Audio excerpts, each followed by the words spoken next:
Gummy.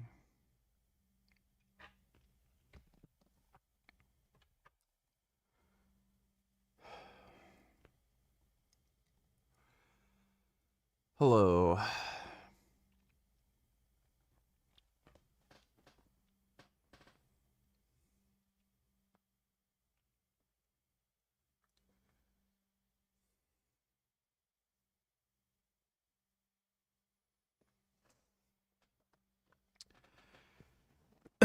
No, haven't seen the movie Dunkirk. Oh, it's a piece of shit. Any war movie that has a PG-13 rating is fucking garbage, so never seen it.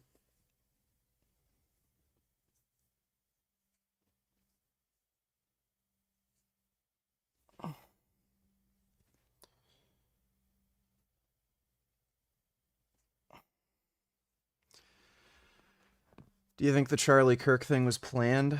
I don't know what you mean by that.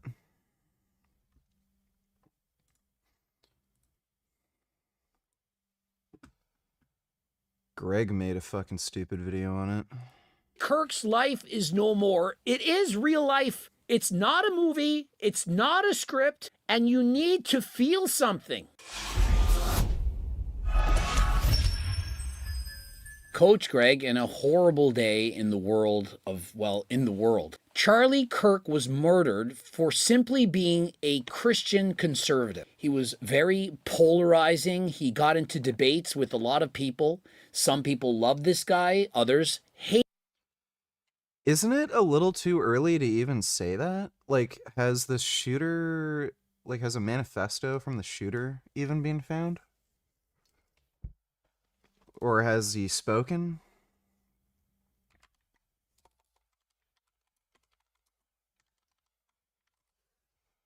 It's like some old guy, right?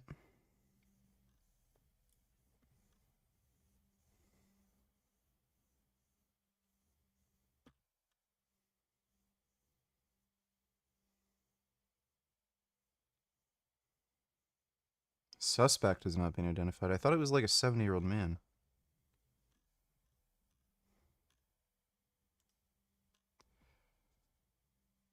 No, suspect's still at large.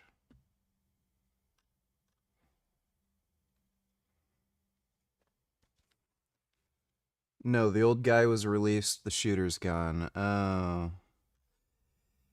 Yeah,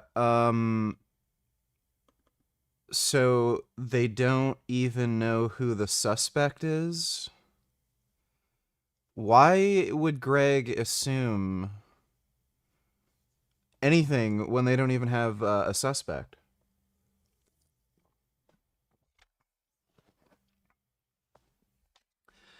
With a lot of these sorts of killings, a lot of the time, the shooter's motives are very kind of scatterbrained and murky.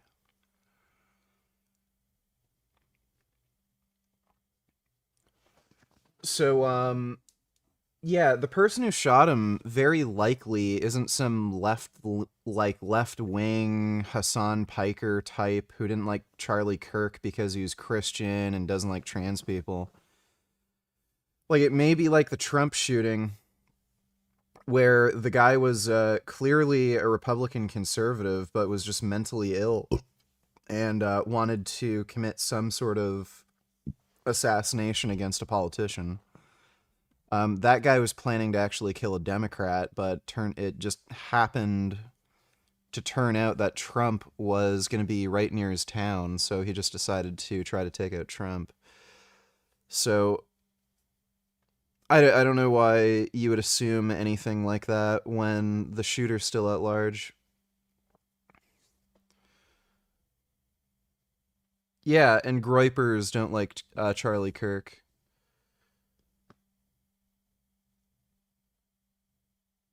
And there's a variety of reasons why somebody might want to kill Charlie Kirk. Like, it could be a Muslim. You know, some pro-Palestine fucker. And the person might actually be conservative fundamentally. It's just that they didn't like Charlie Kirk for his advocacy for Israel.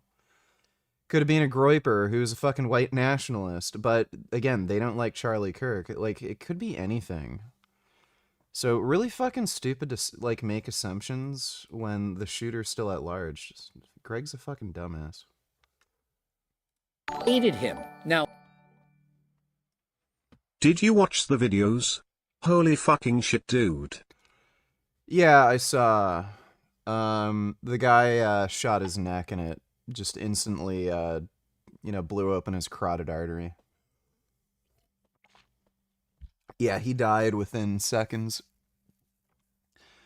Thanks for the donation, retard.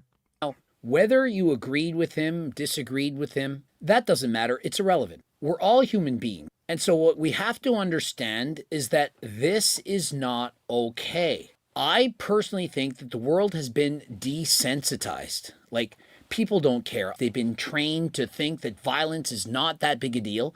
And following violence, people are quick to go into the comment sections and make fun of them or say they deserved it or that they're happy about something. Like, can't people put themselves in other people's shoes? Imagine what it's like for his family, his kids, his loved ones, his friends, or anyone for that matter. And so this is beyond awful. Like, I don't have words. And this happened a few days after that incident in the subway. The things that man did to her neck, and she passed away perhaps a minute later, that it was racially motivated. The fact that the news only covers certain stories depending on the narrative that wants to be pushed. If it's a certain type of person or a certain color of skin, there's going to be one narrative, and if it's Charlie Kirk's younger than me? That's actually kind of surprising.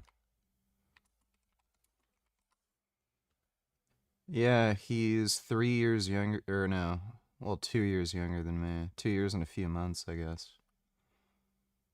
Yeah, he's 2 years and a few months younger than me.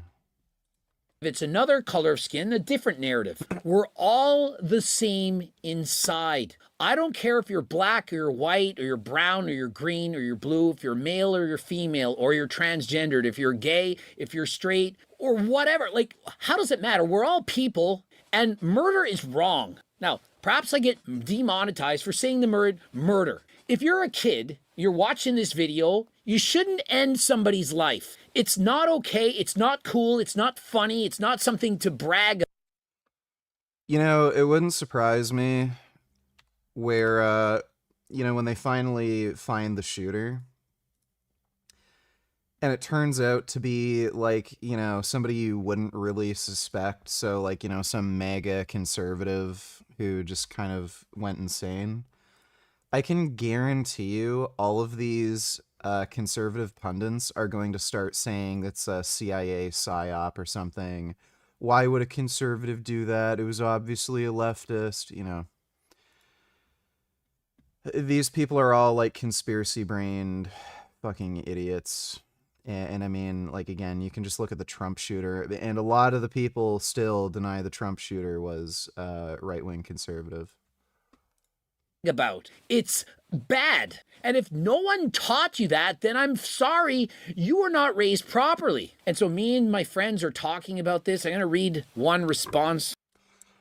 Yeah, what's funny too is Charlie was debating a guy over trans people committing mass shootings. It was a really ironic conversation to have right before he was shot. Super weird. But yeah, who the fuck knows what the shooter's motive is? Like, making any assumptions at this point is fucking stupid. It could be anybody. Dodo donated $2. Do you feel bad for Charlie? Do you think he deserved it? Of all the fucking political opinions he deserves to get shot for, it would be veganism. So, like, the guy was an anti-vegan fucktard. If he deserves to get shot for any political opinion, it would be veganism. As far as his, normie political views, like, yeah, the guy was a bit of a dumbass dickhead. Like, he was a Trump supporter, that kind of crap. He's very anti-trans to a point where it's like kind of weird. Sort of like Ben Shapiro. It's like, why the fuck do you care if chicks have dicks? You know?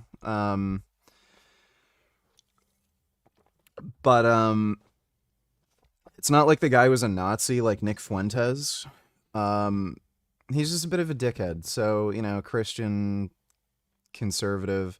I don't even think he's as bad as Andrew Wilson. So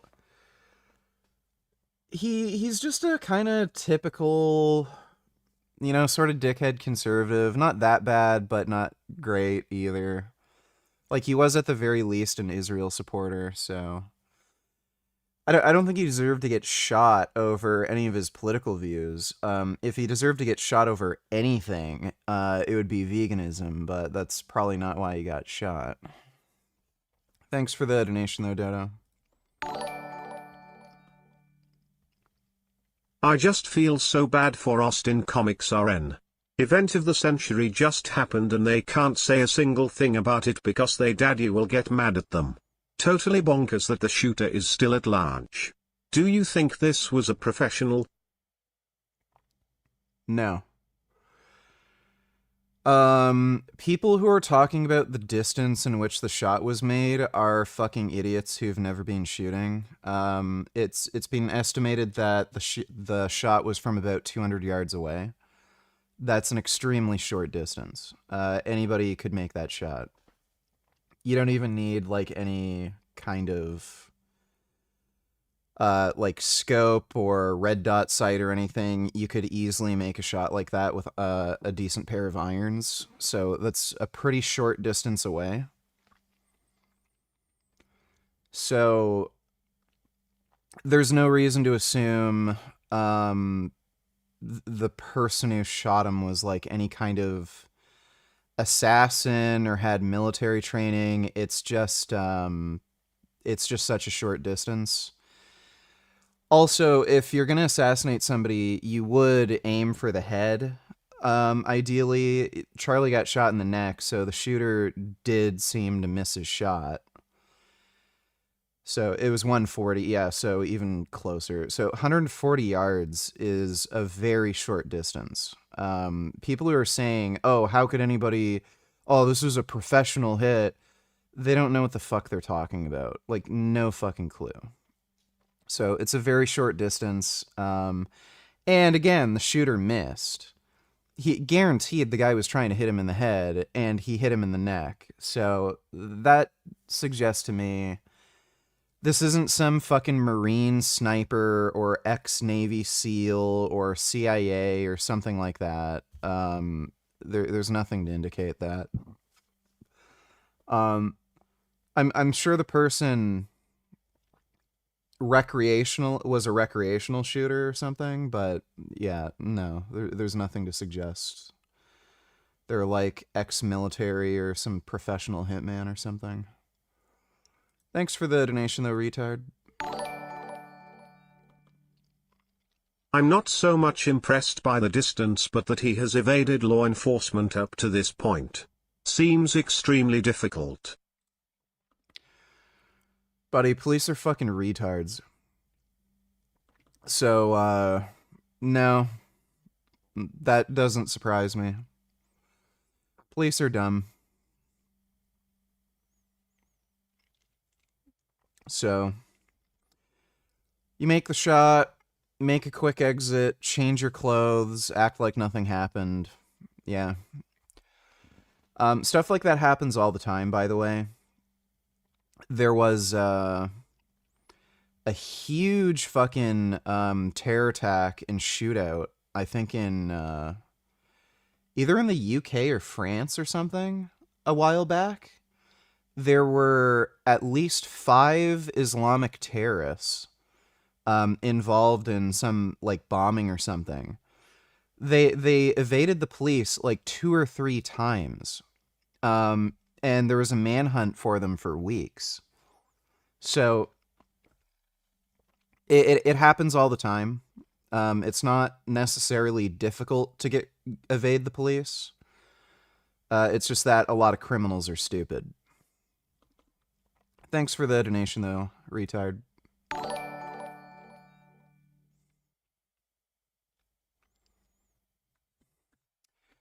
Congratulations, you're banned.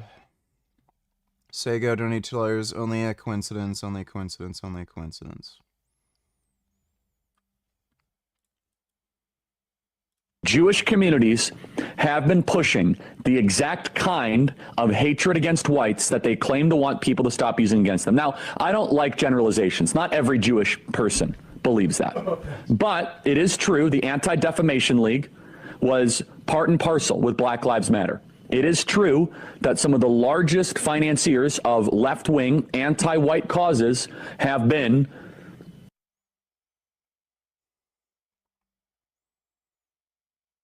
What a stupid take.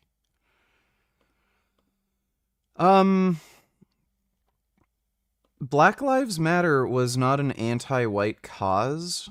Yeah, no shit. It's a bunch of, lefties who ended up getting involved in Black Lives Matter. But Black Lives Matter was not an anti-white cause.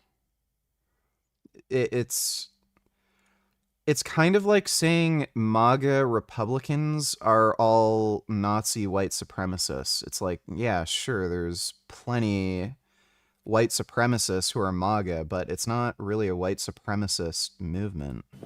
Jewish Americans. They went all in on woke, and it wasn't just ADL. It was some of the top Jewish organizations in the country that have done that. In fact, Jews have always been involved in black civil rights. Martin Luther King received a huge amount of support from the Jewish community. Like, that's nothing new. They've just always been involved in that. Yeah, but here we go. Oh, the Jews did it. Yeah, I get it. Hilarious. Private jet under the tail number left Provo Airport an hour after the shooting. Suspiciously, 30 minutes into the flight, it drops off of ADS-B illegally and reappears headed back to Provo approximately. So what's Provo?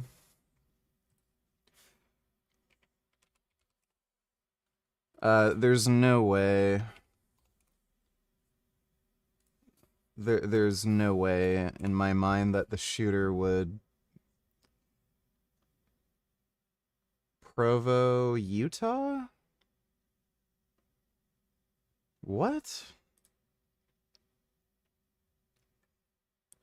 She thinks the shooter just fled to Utah?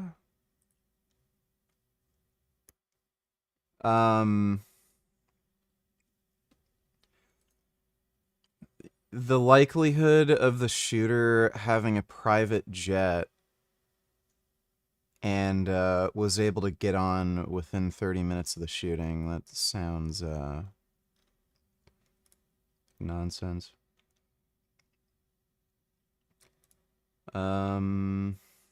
Claims linking a jet to the shooter are unverified speculations. Tracking gap appears due to legal privacy opt-out, not illegal action. Yeah, so it's just stupid. Well, thanks for the donation, Sego.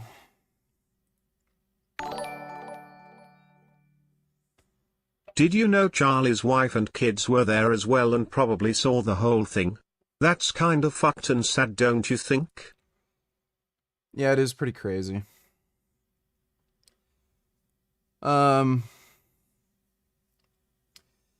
Yeah, I don't think anybody would have seen that coming. Pretty surprising. Thanks for the donation, though, Fag and Sons Law Firm.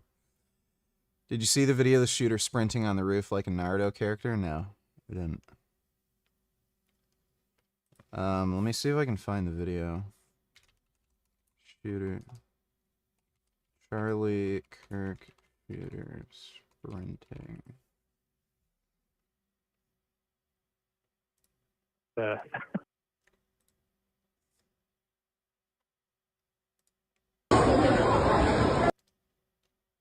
Yeah, can somebody maybe link me the video? Because, it's a TMZ article.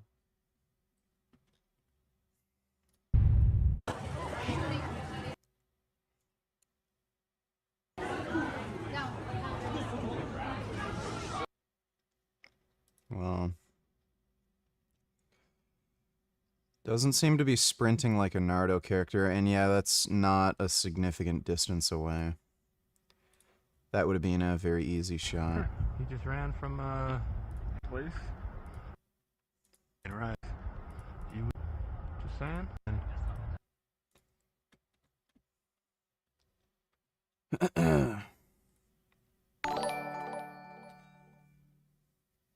Flapjack, Donny Tillers, oh look, I know it's everywhere across the internet right now, but I need to fucking know, what is your take on what happened? How did you fucking react to this? Literally been waiting hours for you to come live and hear your take. Any leads on suspect? As far as I know, there's no leads on any suspects. 2 people were arrested, but they were later let go. So, suspect is still at large.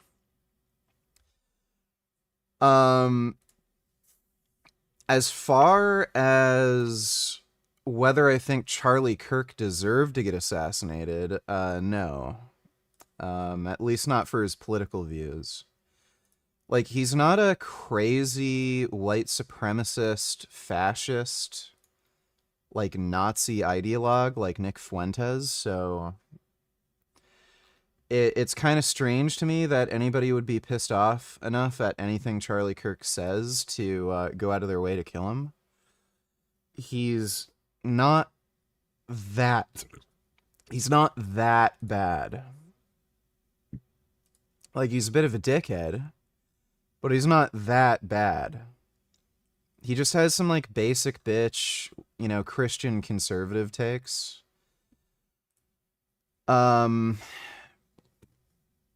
And as far as a motive for the shooting, like, it could be fucking anything. Like, all these fucking dipshits, like Candace Owens and crap, are talking about how, oh, another left-wing shooting. No one knows anything about the shooter's political ideology, so could just be some random crazy person who just wanted to kill a public figure. It could actually be a conservative.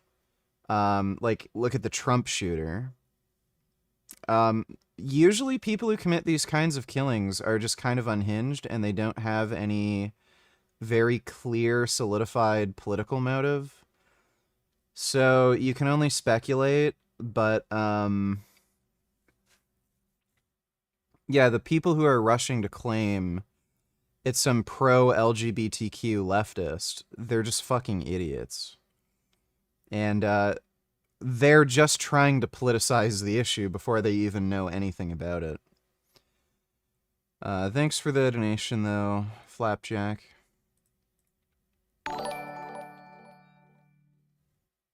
There are a lot of reasons to dislike Charlie Kirk, but at least he valued open discourse and debate. I wish I could have gotten the chance to debate him on veganism before he was tragically killed. R.I.P. Well, he had 2 vegan debates, and he lost completely and utterly, and he was so embarrassed that he tried to delete and hide at least one of those debates. So, mission accomplished. Thanks for the donation, though, Ben Boy.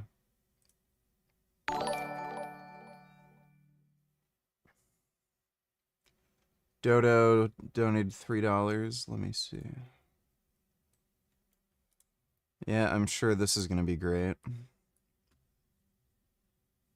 Kirk has been shot.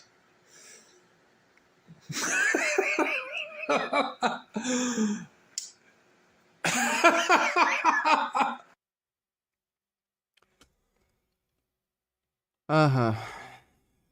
Yeah, that's what I'd expect from that idiot.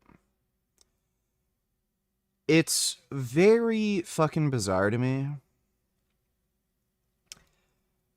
I've gotten community guideline strikes, by the way, for making a joke about somebody having a lot of body hair. But people will upload shit like this, and then nothing happens. Like, it's fucking retarded. Thanks for the donation, though, Dodo. Yeah, MAGA internet has already been sold on the idea this was done by a lib. They are too dumb to conceptualize more than two political factions. Let me see. This is such bullshit. I've never been so pissed in my whole life. And this murder Charlie Kirk right here in Utah. I'm so freaking pissed right now. This is bullshit. I just saw blood squirting out of his neck. I love that guy. He would have been our next president. I am so pissed right now. Why do they always come with fucking violence? Gosh damn it.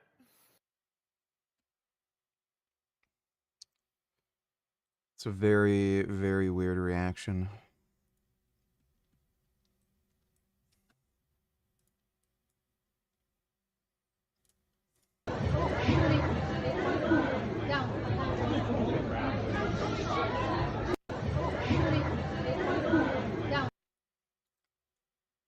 Yeah, people think that's where the shooter shot from. Yeah, there's probably minimal security on site, and the guy was able to just easily get away and flee. Well,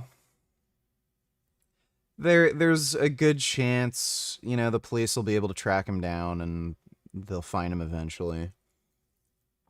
But yeah, assuming that he had any particular political motive is just stupid at this point. Thanks for the donation, retard. BTW, can we please react to this now since we never got to last stream because you fell asleep? I don't know if Yeah, we can probably react to that tonight. Thanks for the donation, Dodo. Ben Boyd donated $2. Also, it's a bad precedent sport killing for people simply for exercising free speech, which is another reason I don't understand why some people were so pissed at him that they thought he deserved it. But yeah, to be fair, he also was a carnist, so I don't know. Well, I mean, again, if the guy deserved to be shot for anything, yeah, it would have to be veganism, since he's literally supporting a Holocaust against animals. But as far as any of his other political beliefs, it's not like the guy was some crazy Hitlerite like Nick Fuentes, where he wanted to exterminate whole races of people or enslave blacks or oppress women or something like that. So, like, it's just kind of normie, dumb Christian conservative takes. It's weird to me that people are, like, happy the guy got killed just because he's a bit of a dickhead. You're seeing a lot of political polarization and shit because of TikTok and crap. It's social media algorithms, and it's largely driven by Chinese and Russian propaganda. But thanks for the donation, Ben Boy. VG, there's no way it was some twink Antifa member who sniped Charlie Kirk from 200 meters away. I believe it was more than likely an Iranian sleeper agent, just like they promised to do. They did it, and the guy may not be coughed. Well, if it was an Iranian agent, then they're guaranteed to be caught because they're incompetent.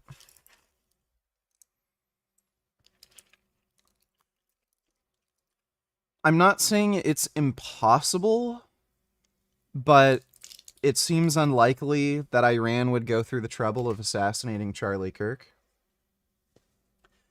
Wouldn't say it's impossible, but unlikely. Like, Iran has tried to assassinate American political figures that are critical of Iran, but I'd say it's unlikely. And again, the shot occurred from a very short distance away, and the shooter did technically miss. I'm assuming they were aiming for the head, and they missed, and they hit his neck. So, again, the likelihood that it's some trained assassin with military experience, pretty unlikely. But thanks for the donation, Dodo.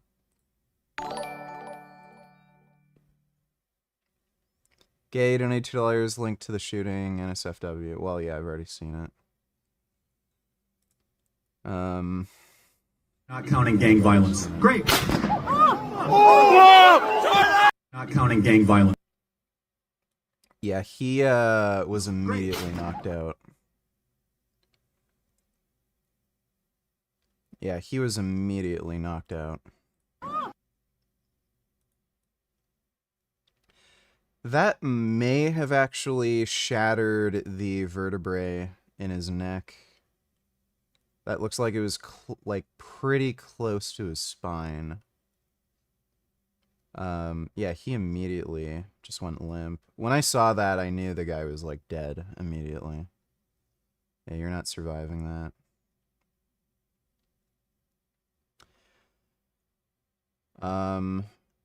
I'm assuming he got shot probably by a 5.56.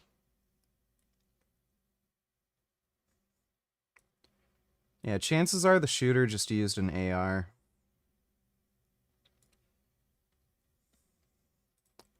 Thanks for the donation, Gay. Ben Boy donate $2. So many lefty tards are already blaming guns. Predictable.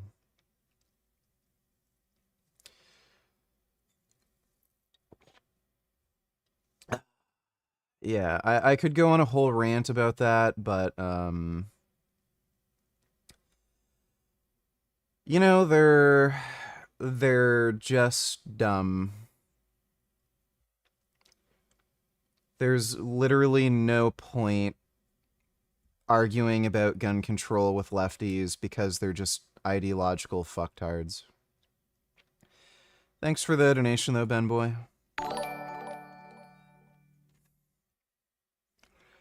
Nicholas donated $2. Did you see the close-up video? He was shot in the carotid artery, I think. There was so much blood pouring out instantly. Pretty shocking. Yeah, I saw. Thanks for the donation, Nicholas. TS donated $2. Did you see what happened in Nevada? They may have got the guy. Nice try. Brother, I'm so fucking upset. I don't know what to do with myself. Like, visceral fucking rage. I loved Charlie Kirk. He was murdered simply for being a Christian conservative. My sister called me sobbing hysterically. It is beyond awful. That's... Trump is talking about banning guns for trans people. Well, in all likelihood, the shooter isn't trans. It just...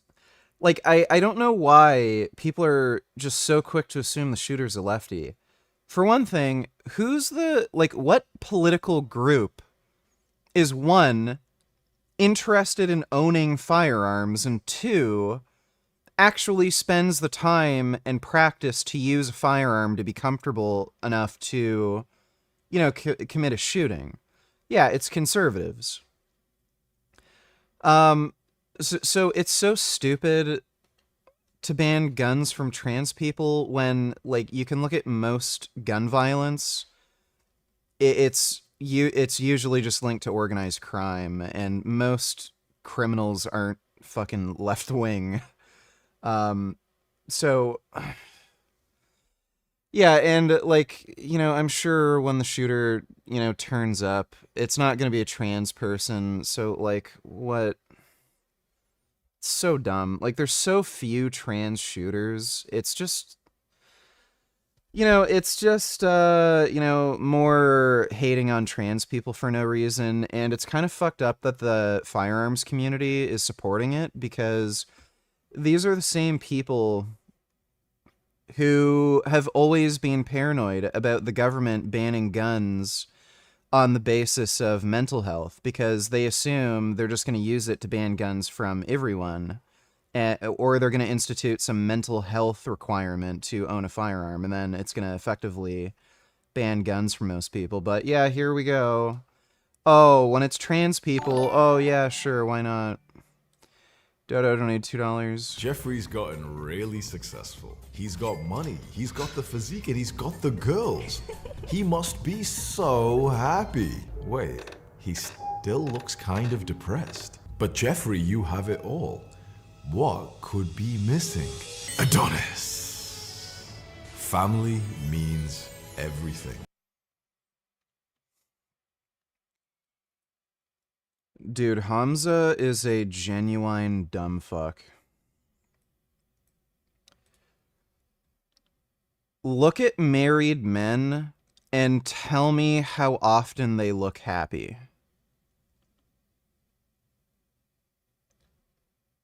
Like it is so fucking stupid to advocate for men to get married and have children. So fucking dumb. Women are completely and utterly unreliable. They're very fickle. And as soon as they sunk their claws into you, guess what? They're gonna do whatever the fuck they want. They're gonna treat you like shit. You know, like, I've seen it all the time over and over and over again. So many married men just end up being miserable because their wives end up discovering that they can do whatever the fuck they want, and then they just do stupid, dumb shit. So find me a married man that's actually happy. They're few and far between. Also, just based on, like, especially what triggers depression in men, it is so fucking weird to assume getting married and having children is going to make a man more happy. Depression in men is often linked... Yeah, you people still haven't fucking figured it out yet, huh? So, depression in men is often linked with, feelings of powerlessness, an inability to control the world around you.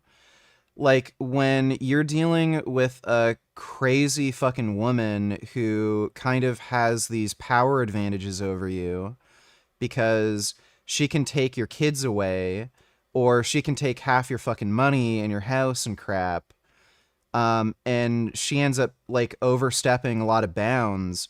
Like, that's going to trigger depression in a lot of men. Like, these sorts of relationships are bound to trigger depression in men. And it's just because, like, you're putting a woman in a position where they can get away with so much fucking shit. And on top of that, it's just the human condition. We want to regularly have problems that we can solve. Happiness is kind of found between trial and triumph. So, like, I've made the joke before that, like, if you're depressed, like, make money, fuck bitches. But it's true. Making money and fucking women is a task that requires some amount of effort and difficulty and discipline. Like, women aren't just going to fuck you, and nobody is just going to give you money. Unless you're me, I guess. So, having these daily little battles and struggles where you can enact your will to, you know, make money, there's always these little problems that you can solve, and there's always ways to, like, make more cash, and it gamifies life and there's a reward at the end. So there's always, like, this trial and this perpetual cycle of trial and reward. Same with women. If you're casually dating or having, like, semi-serious relationships, you know, so, like, maybe every few months or every couple years you get a new girlfriend or something, you go through these cycles where you kind of have to put yourself out there, attract women, and then you have, like, this new women and you find some new romance, and, like, it's not a hedonic treadmill. That's not what the hedonic treadmill is, you fucking idiot. So it's like that's where happiness is found for a lot of men. It's these little battles, it's these trials and triumphs, and when you're married, well, what the fuck is there? you're stuck with a woman who is probably over time going to be more and more bitchy because she's going to figure out that, oh, I can get away with this because if he breaks up with me, I can steal half his fucking money and I can take the fucking kids and I can make his life shit. Versus, again, having like the prospect of new romance where with a woman who hasn't gotten to that crazy fucking wacko brain yet. And you have to like stay in shape, you know, wear nice clothes. So like, this is just such stupid fucking advice. To Adonis. Even though he has had so many problems with his parents and his siblings, Adonis knew that the priority of life is his relationships. And so this is coming from a guy, by the way, who does nothing but casual dating. So on his path of self-improvement, Adonis did not simply level up his work and his fitness and his love life, but also his relationship to his family as well. The big idea. Again, this is coming from a guy who has nothing but casual relationships, and his last girlfriend broke up with him because he's a lazy, complacent slob. Hamza's a fucking idiot. I can't stand him.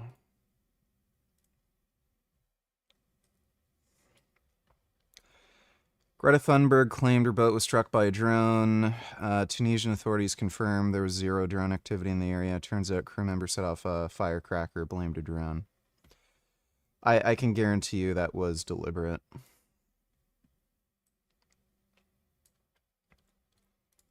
That's not what, like, again, you're a fucking idiot. That's not what a hedonic treadmill is. A hedonic treadmill is seeking pleasure, and you have to find greater and greater pleasures, and you end up running faster and faster on the treadmill, and you end up not being able to keep up, and then you fall into depression. That's what a hedonic treadmill is. What I described is not a hedonic treadmill. What I described was just living in alignment with just your human nature. Again, happiness is found between trial and triumph. You need these little battles that you can win, not necessarily on a daily basis, but you need these little battles that are kind of hard fought, but there's a reward at the end. That's not hedonism. Yeah, whatever. I don't know why you send me this shit. Oh. Oh. Oh, Kitty's helping his blind friend. That's good.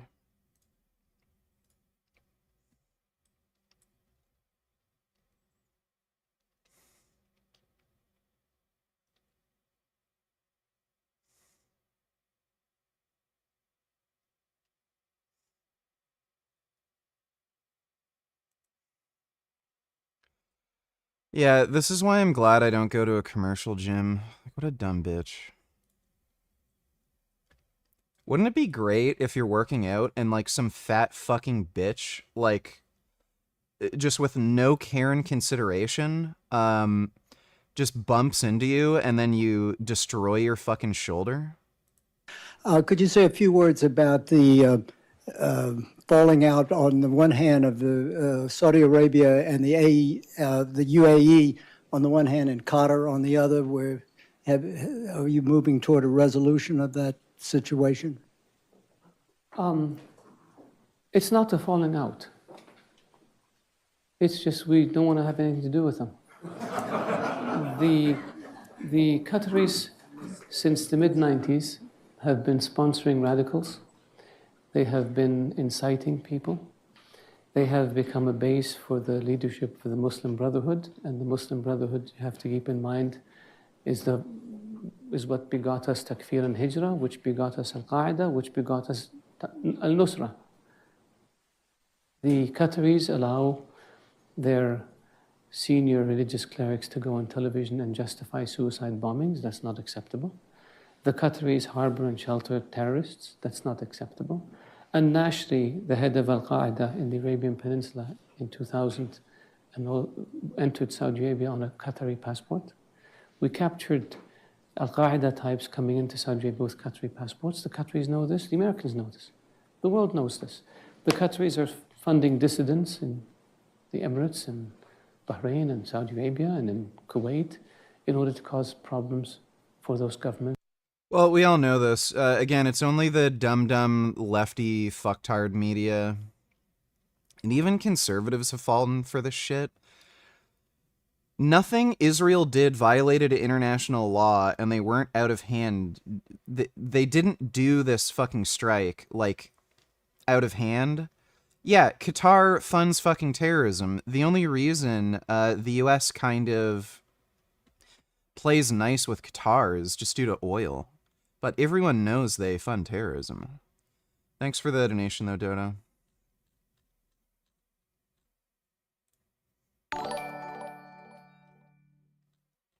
I actually live in Salt Lake City and it was very windy today. I'm sure that affected the shot. All the people saying it had to have been a professional hitman are retards. I agree that any experienced shooter or hunter could make that shot. From that distance, you're not going to get any wind deflection. And, like, the only way wind would affect a shot like this is if the shooter, like, the wind was strong enough to kind of knock the shooter around while he was trying to aim, but you're not going to get any wind deflection from that distance. It's just not far enough. And again, in all likelihood, the guy's using an AR-15. High velocity 5.56 ammo isn't very prone to wind deflection. So, yeah. He wouldn't have had to compensate for windage. Thanks for the donation, though, random person. I made a vegan diss rap against Matt Walsh. Would love your thoughts. Vegan beef tastes like soggy rubber. Shut the fuck up. Tastes like a piece of yoga mat. You done? It makes no sense to make food that looks and tastes like murder. Where the fuck's my Glock? If we're animals ourselves, shouldn't we be a part of this natural process? One bullet. That's all I need.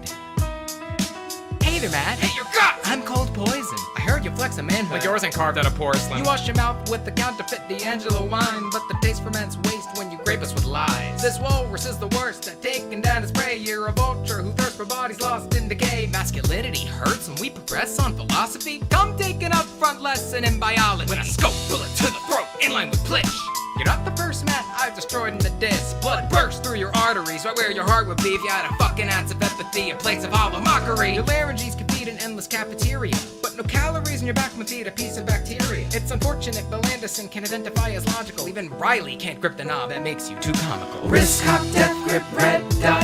Sophistry stuck in a trip, not sights locked. Smooth swing, swift shot done. Heart stops, bullet and a hole in one. Kill thought, your brain rot, deadlock, blood rush, skull crack, body drops. Climate changes in my drill spot. Kill shot with a jammed gun. A race without a bucket of lead. I only your debates can't get weaker. Half your shtick is slapstick. You talk like a preacher. Were you by a Catholic? Eager to be a teacher, but your operating procedure to avoid deeper meanings with your mind at a seizure. Silly faces, stern tone of voices. You stand and gloat, equivocate, ambiguous, retort back with anecdote. But credit where it's due. Your use of ifs are acceptable. Just don't tell Jordan Peterson that you give hypotheticals. Cause if you did, well wait, I can't finish the thought. Like how you can't win debates without the goalposts being sought. Your lifeline is hyperbole. You die looking it certainly. My specialty is surgically dissecting softness perfectly. Arguments built on sand can't withstand reason's weight. Extend them to humans, the logic disintegrates. Like taste pleasure, an absurd reason to take a life. One you'd never accept in the human context, right? And outside a concession, vegan food tastes like garbage. Is the implication you're suggesting justifies carnage? You mention concentration camps and like to talk of self-deception, but don't think we didn't see the connection. You feel guilty and filthy when you support them every day. Until these thoughts build the dissonance to wash them away. You really justify with silly impetus and You say your diligence to willful ignorance, set to get slain. And your point about cannibalism? I couldn't think of a worse one. The more I heard you talk, the more I thought this nerd's dumb. Like saying if you want to make the case of shooting people was immoral, you wouldn't get kids Nerf guns for them to play coral. You conflate the taking of a life with trivial taste. Claiming meat is murder contradicts foods that we replace. That's like saying reading crime novels makes you crave homicide. We copy the shape, not the slaughter inside. Wrist cop, death grip, red dot.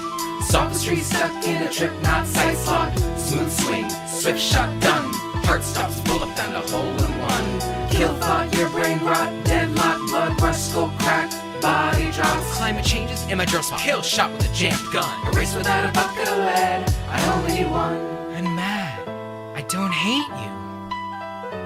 I fucking despise you. That's why I had to bury you alive. You really didn't have enough will to survive. Here lies Matt Walsh. September 9, 2025, he will neither be forgotten nor else carry his legacy as evil scum. Wrist cop, death grip, red dot. Sophistry stuck in a trip, not sight lock. Smooth swing, swift shot done. Heart stops, bullet down the hole in one. Kill thought, your brain rot, deadlock, blood rush, skull crack, body drops. Climate changes in my drill spot. Kill shot with a jammed gun. A race without a bucket of lead. I only need one. Imagine being a famous political commentator. And God genetically stuck you with looking like a Disney side character.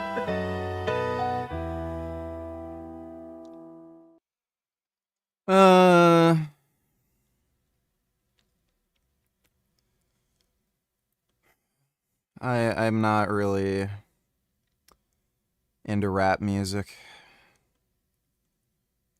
I mean, you did better than I could. If you're talking about a diss track.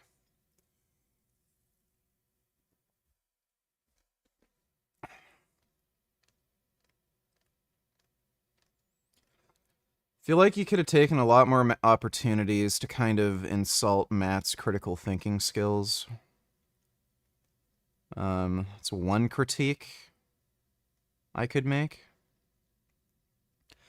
But yeah, I'm not really big into rap or diss tracks. But, you know, looks like you put some good effort into the video, so thanks for the donation though, Cold Poison.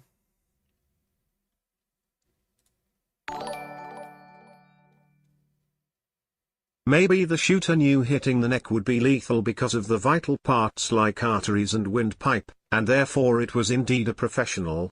Also it has to be aimed precisely to hit the neck, and given it was only by one shot. No, you aim for the head. Thanks for the donation though, shooting expert. Gaylord Cumfucker donated $2. Please watch new Frank Short and random vids. The person known for doing tremendous amounts of research on health stuff didn't do much research on the person who did his surgery. I spent 2 years, and I've said this in past videos, researching the surgery before I got it. But it's impossible to research something that's completely fabricated. If none of the reviews are legitimate, if anything negative about him gets taken off the internet, how can you legitimately research something? And this is why I filed the lawsuit against Google and RealSelf for manipulating their reviews, because if they were 100% truthful, I would have never gotten this surgery. And that's the scary thing. A lot of these plastic surgeons' reputations are completely fabricated. They might only have 5 good results and botch 500 more people, but you never know because they manipulate the internet. You guys concerned? You don't need to do any research to know that surgery was a bad idea.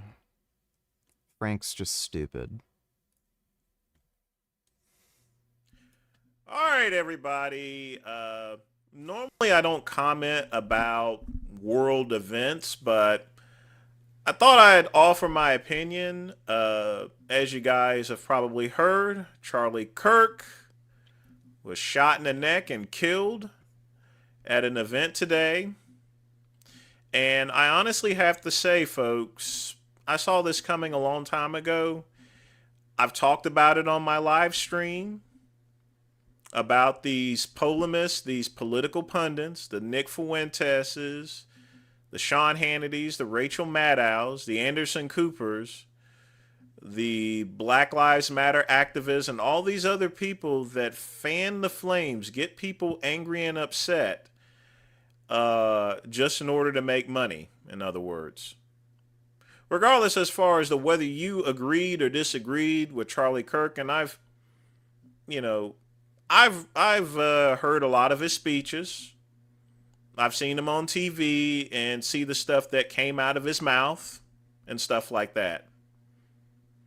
And he was very eloquent. He was a great speaker and everything.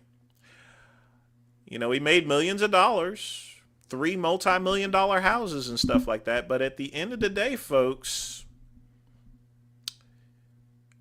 sometimes, and it happens unfortunately too often, that someone just wakes up and chooses violence. And they decide that today they're going to go after someone that they hate most. So, like I said, there are millions of people in the United States. All it takes is just one person that is so pissed off that they go and decide to take action. They decide to wake up and choose violence. That day came from Charlie Kirk. Like I said before, the people, the Ben Crowders, the Nick Fuenteses, the Rachel Maddows, all these other pundits, these BLM activists and stuff that go and just, they try to polarize, knowing good and well that half of the stuff that comes out of their mouths is just pure nonsense. They just simply do it for money. Now, the great one, myself, whenever I'm doing my live streams, most of my stuff is for comedic purposes there, and at the same time, I try to give you guys advice as far as life is concerned. And you got to remember, folks, in life itself there, you do have to weigh your words, but you have to understand that with those words comes responsibilities here. Now, we do live in a First Amendment society, but at the same time, you can't yell fire in a crowded theater. And, you earn what you earn in life. A lot of things that I've said, I've gotten doxxed for, but that's the risk that I take whenever I do live streams and when I speak. And whenever I do live streams, I may get static for even this video that I'm making. But I accept that, Charlie Kirk accepted it, and all these other people accepted it. But I think some people just had complete ignorance as far as to the consequences of it there, literally speaking. Whenever I worked as a corrections officer, I understood the risks that were in place there. And I think the problem with some of these pundits is they think that, well, because of the First Amendment and stuff like that, and all I'm saying is words, nothing's going to ever happen to me. And that's in history. One of the most common things I see in my work is people who are... Oh boy. That's going to be retarded. Okay, we can react to that later. Thanks for the donation, Gaylord Cumfucker. Can we please react to that iDubbbz video now before we forget it? I'm not going to forget it. We'll react to it in a bit. Thanks for the donation, Dodo. Ignacio donated $2.16. Bro, I'm happy to see an animal cruelty promoter being shot. Would be nice to see Rogue and Saladino other retards going down the same way. If you come to Vancouver, I can do high quality physio OMT on you. Take care. I don't know if I need any kind of physiotherapy, but thanks for the donation, Ignacio. Forgot my namification, donate My bet is that it was a citizen of Utah, like a never Trump conservative person, probably someone from a city or town nearby. Someone who would the area more the most. I think he meant would know the area the most. I think that would explain why they were able to escape the area. I can't guess their age. Well, again, just because of the nature of the shooting, they're more likely conservative leaning. But I'm sure we'll find out eventually, you know. And yeah, very likely a person from the area. Thanks for the donation, though. Forgot my namification. How did you first find out Charlie Kirk was shot? Also, should we let Poland nuke Russia? Saw YouTube videos about it. Let me see. 50 this month. Okay, we'll react to that in a minute. Thanks for the donation, retard. Do you believe Jesus existed? I'm sure there was some gay, long-haired hippie preaching about peace and love in the middle of the desert 2,000 years ago. So yeah, to some extent. Thanks for the donation, friendo. Maybe the shooter knew hitting the neck would be lethal because of the vital parts like arteries and windpipe, and therefore it was indeed a... Yeah, you already sent that. Thanks for the donation, though, shooting expert.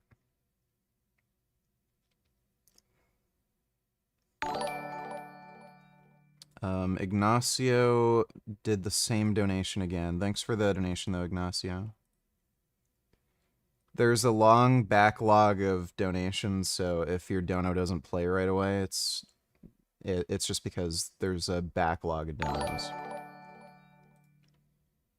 Hey, Spec King of Matt When Walsh. they're confronted with someone who doesn't believe in civil rights.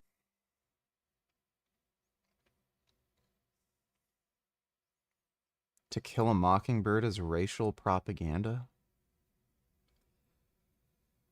Okay, we can watch that later. Thanks for the donation, Dodo. TMK donate $2. Trump says, knock it off.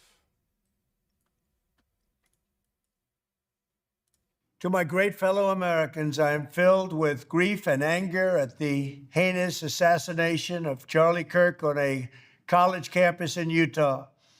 Charlie inspired millions, and tonight, all who knew him and loved him are united in shock and horror. Charlie was a patriot who devoted his life to the cause of open debate and the country that he loved so much, the United States of America. He fought for liberty, democracy, justice, and the American people. He's a martyr for truth and freedom, and there's never been anyone who was so respected by youth. Charlie was also a man of deep, deep faith, and we take comfort in the knowledge that he is now at peace with God in heaven. Our prayers are with his wife, Erica, the two young, beloved children, and his entire family, who he loved more than anything in the world. We ask God to watch over them in this terrible hour of heartache and pain. This is a dark moment for America. Yeah, if God loved him so much, I don't know why he let him get shot. So that's a little weird. Charlie Kirk traveled the nation, joyfully engaging with everyone interested in good faith debate. His mission was to bring young people into the political process, which he did better than anybody ever, to share his love of country and to spread the simple words of common sense. On campuses nationwide, he championed his ideas with courage, logic, humor, and grace. It's a long past time for all Americans and the media to confront the fact that violence and murder are the tragic consequence of demonizing those with whom you disagree day after day, year after year, in the most hateful and despicable way possible. For years, those on the radical left have compared wonderful Americans like Charlie to Nazis and the world's worst mass murderers and criminals. What does this have to do with the shoot? Like, so he's just assuming the shooter was left-wing. Okay. They don't even have a suspect, but yeah, let's just assume he's left-wing. This kind of rhetoric is directly responsible for the terrorism that we're seeing in our country today, and it must stop right now. Like, by the way, the conservative version of this is calling everybody on the left a pedophile. Like it's not just the left wing who are calling people Nazis. The right wing ends up calling everybody either pedophiles or communists. My administration will find each and every one of those who contributed to this atrocity and to other political violence, including the organizations that fund it and support it, as well as those who go after our judges, law enforcement officials, and everyone else who brings order to our country.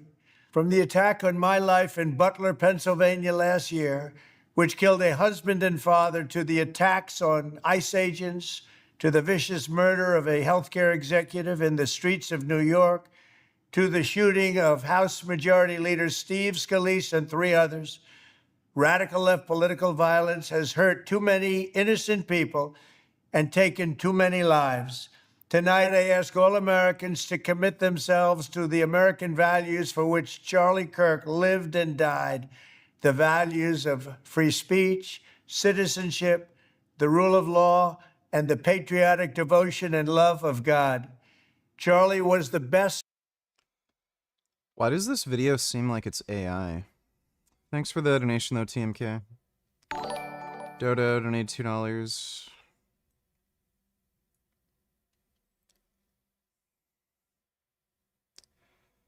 Yeah, she would do that.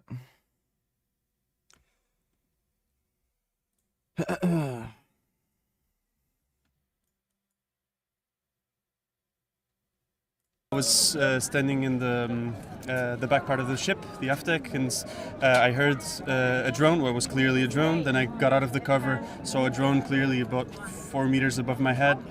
Called someone. We were looking at the drone just above our heads, really. It stopped close to us and then moved slowly to the forward part of the ship and dropped. They were paid to do this. Like, they're clearly lying and making up the whole story, and this was all staged. There's no chance. There's no fucking chance. Oh my god, what a fucking idiot. Jesus Christ, that's stupid. Yeah, I've already seen the shooting, dude. I don't know why you're linking me that. Jeffrey looks down at his skinny body. My genetics are terrible. I just can't gain any weight. Genetics, Jeffrey? Let's take a look at your diet. And now let's take a look at your training. It isn't your genetics, it's your habits. You need to follow just 5 crucial steps to go from skinny to jacked, just like Adonis. Adonis. Oh, steroids. Yeah, start off with steroids.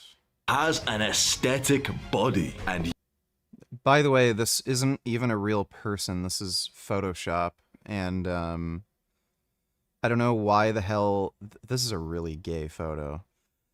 I don't know why the hell he'd use this as an example, like, of an ideal male physique when he tells people not to take steroids. You'd have to take steroids to look like this. you know what that means, right? He gets to have the best life ever. Attraction from girls, respect from men, but most importantly, self-love. He's so proud of the effort that he has put in for over 10 years straight. His broad shoulders and defined muscles are the result of years of discipline. But Adonis was not born like this. He did not have the perfect genetics. It was not easy for him, but through hard work and discipline, if you look like that Photoshop creation, you have superior genes. Adonis went from skinny to jacked. Yeah, if you look like this, you have superior genes. I might watch that whole video later. That is some dumb shit. Thanks, Dodo. Dodo donated. If this were today, they would all be plastoing flags in angry protests.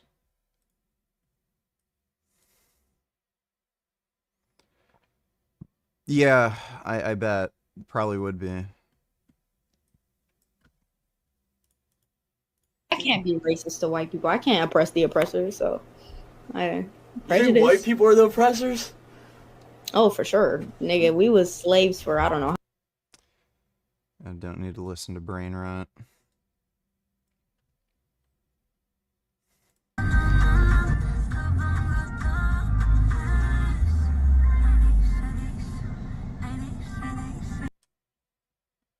What a piece of shit. Yeah, I wish I could run them over.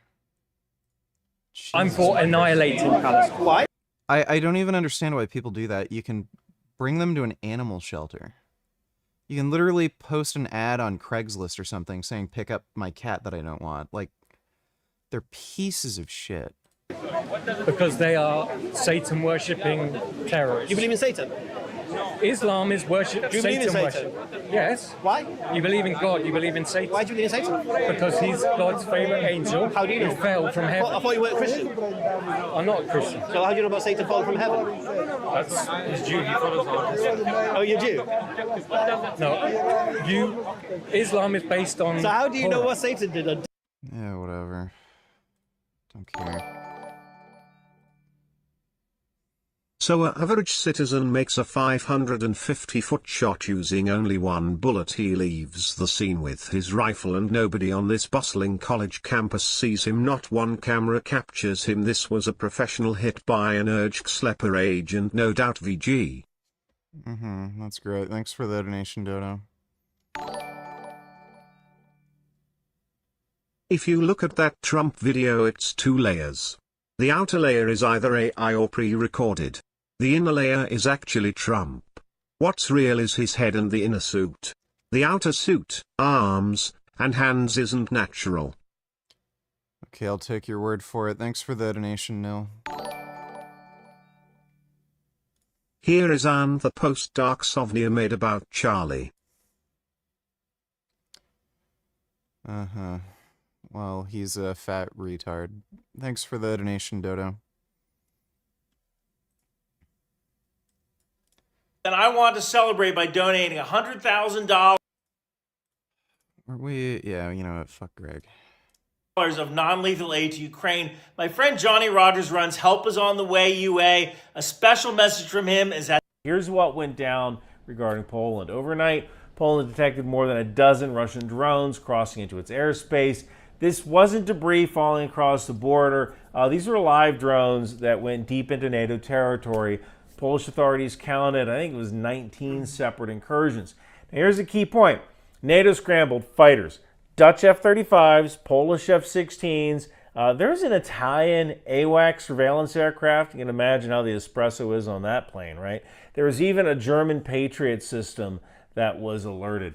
And for the first time in NATO's history, alliance aircraft shot down Russian drones over the territory of a member state. That is not Poland acting alone. That's NATO collectively engaging Russian military assets inside NATO airspace. That is what NATO is designed to do. Poland's Prime Minister, Donald Tusk, called it a large-scale provocation, and he told his parliament the closest we've been to open conflict since World War II. Now, NATO's Secretary General, Mark Rutte, didn't mince words either. He said if it didn't matter whether the incursion was intentional or not, it was reckless and dangerous. So what are these drones? Well, photos suggest they weren't Shaheds. Those were the explosive kamikaze drones that Russia normally sends into Ukrainian cities and are provided by Iran, although Russia is making them now. I think they were Gabara drones. They're small, relatively cheap reconnaissance models, possibly used as decoys. In other words, these weren't weapons meant to hit Polish targets, but tools to test NATO defenses. And that's important here because these drones penetrated more than 100 miles into Poland. That is way beyond what Belarus later tried to explain was like, oh, these were stray drones jammed by Ukrainian electronic warfare. Like, dude, spoofing and jamming, they can cause small deviations, maybe 10, 15 miles, which will increase if you're still going. But after hundreds of miles, you're not going to be affected by that jammer anymore. The trajectory, the timing, the sheer number of drones, it makes this look deliberate. And this is part of the pattern. Russia has been chipping away at NATO's resolve and their eastern flank for years. Why? Three reasons here. First is, they're testing NATO. Russia wants to see how quickly NATO responds. How fast do the jets scramble? How coordinated are the Polish, Dutch, German, Italian systems? By forcing NATO to react, Russia can gather data on radar signatures, interceptor times, coordination between allies. That is really, really valuable intelligence. Second, political pressure. Poland is a frontline state. It has been one of Ukraine's staunchest allies by hosting logistics hubs inside their country, by hosting airfields inside their country where aid comes in, and by pushing Europe to send more weapons.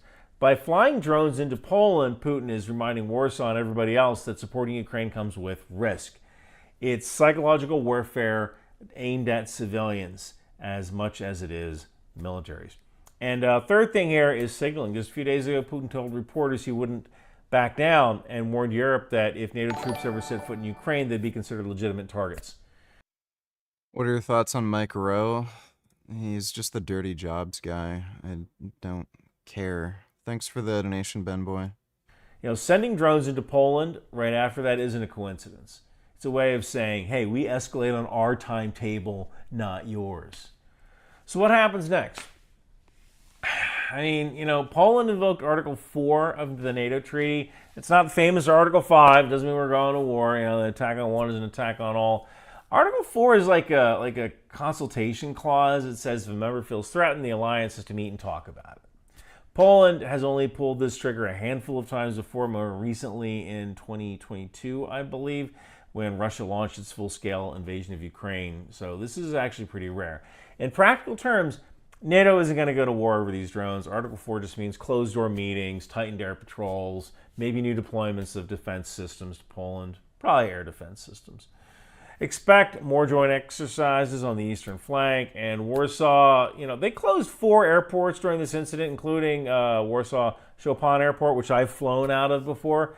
That kind of disruption is what Russia wants. They want to make NATO spend resources, spread fear, show cracks in unity, cost them money. Now let's talk about the risks here. Incidents like this can spiral. Remember, it doesn't matter whether these drones are armed or not. The moment NATO jets fire on Russian drones in NATO airspace, we're kind of in uncharted territory here. Even an accidental incursion could trigger retaliation if someone makes the wrong call or they do it at the wrong time. And here's the irony here. Poland has spent billions modernizing its military. They doubled the size of their armed forces. They're buying Abrams tanks. They're buying, I think, every K2 tank that Korea is willing to sell them. They're going to have more HIMARS than the U.S. has HIMARS. And they're buying the F-35. It's cool to be in the military now if you live in Poland.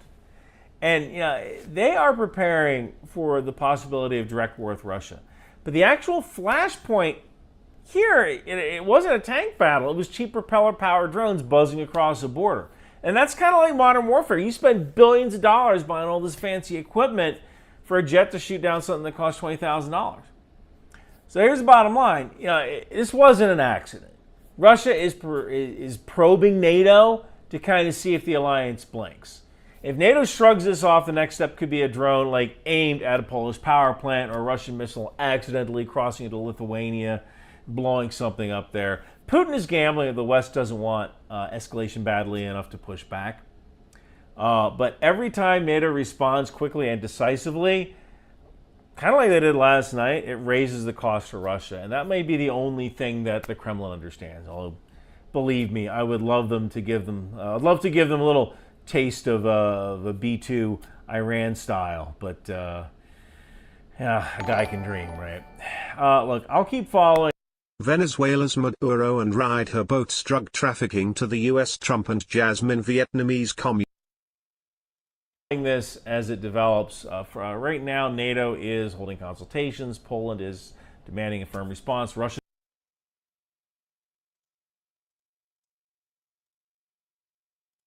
Charlie Kirk has been shot and killed while speaking at a university in Utah. We are hearing from President Trump.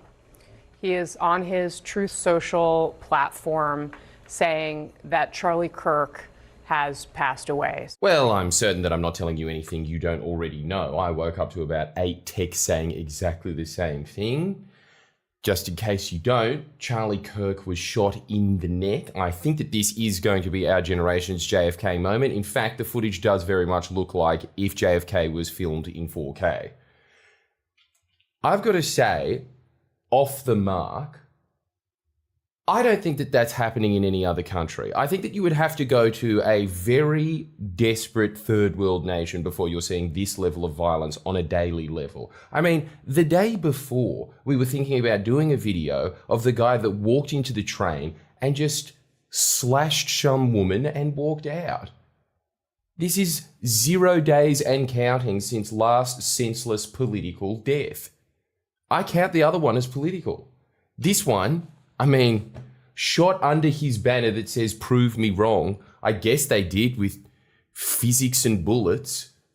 This is quite a bizarre phenomenon that comes specifically out of the United States. If you are from the United States and watching this, just so you know, the rest of the developed world... Yeah, it's because of Chinese and Russian propaganda creating political polarization and radicalizing people. It's all targeted towards the US. It doesn't behave like this. We have our nutbags. We have our psychopaths. But they become historic folklore because of how rare... What's going on with Stefania? Are you still flirting with her? Don't say it's none of my business. Speak retard. It's just fine. Everything's just fine. Thanks for the donation, dude. Here they are. This, I can already see it in the commentary, is coming out as yet another, oh, Charlie Kirk got owned in this debate. This is how it seems to be seen through the paradigm immediately. There will always be the token, oh, I don't agree with violence. It seems to be as empty as saying hello to a member on the street when you bump into them. This is a cliche. Maybe not in the United States. Maybe you actually do have to be reminded of that. But it seems like that's always the first thing. I don't condone any violence. And then there will be a heap of commentary after that. Either pushing a political point, which will be something about banning guns, or the fact that there's too many psychopaths in America and we need to do something about the mental health crisis. Or it'll just be straight up whether or not the person that died that day deserved to die. This is the level that it's gone to in the United States. I don't know, from an outsider, I've got to say, you guys doing all right? It really seems like a very sick culture has started to emerge out of there. I'll give you another example. When it came to the October 7 killings, again, not that I endorse them, but there was a casus bellum behind it. It was for a bigger cause. When the Israelis attacked back, again, not that I endorse it, there was a casus bellum behind it. There was big political nation-building reasons for the violence. In the United States, a lot of the time, it seems to be... I'm sorry? What? The October 7th attack was religiously motivated. What is he talking about? It was religious ideology. What? This guy is a pro-Palestine fucktard, by the way. What an idiot. Jaquavius Cumberdale donated $2. Hi, can we talk on Discord about what? Thanks for the donation, dude. Hey, this person pisses me off on Twitter. I guess it's got the flavor of politics to it. It really seems like there's a lot of death that's happening now for bizarre, abstract reasons that really just boil down to, oh, not this person on my feed again. Obviously, maybe it's because I am a political commentator that has had an assassination attempt on me, so I feel a level of empathy. Yeah, it's kind of strange how he said all this, like, oh, why is political violence so common in the United States? And he's made a whole video series about how he thinks a politician in Australia, John Barilaro, is connected to like either an organized crime family or some kind of like biker gang that deals in casinos and drug trafficking, and they tried to assassinate him. So it's like, okay, doesn't seem to be unique to the United States then, does it? And camaraderie with Charlie Kirk, I will say. Aren't you glad that he got shot after South Park parodied him? Man, At least he got to see him reach the zenith. There really is only downhill from there. You're not going to get higher than that. I guess that's a positive. But I'll say this. I think... Ben Boyd on $8, this pad thai looks so good.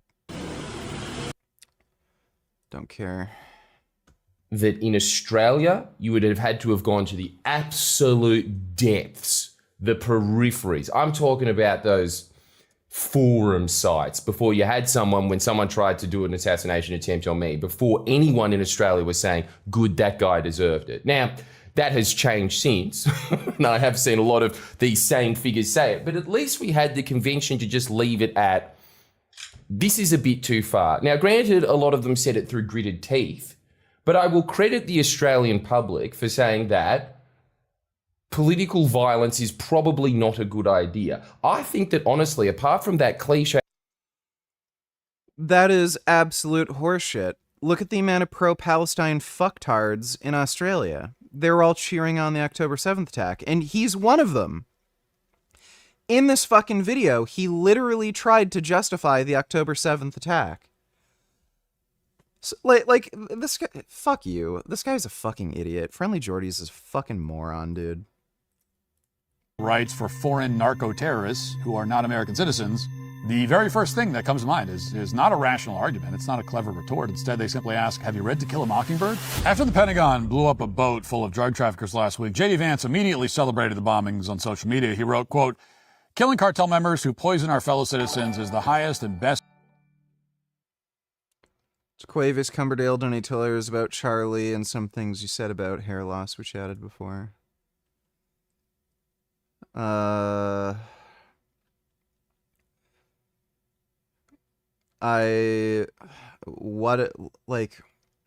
you be a little more specific? Like, what about Charlie and what about hair? Like, I don't care about hair loss. But, what about Charlie Kirk specifically? Thanks for the donation, Jaquavius. Best use of our military. And then when someone suggested that the White House had committed a war crime, Vance replied simply, I don't give a shit what you call it, which is a great response.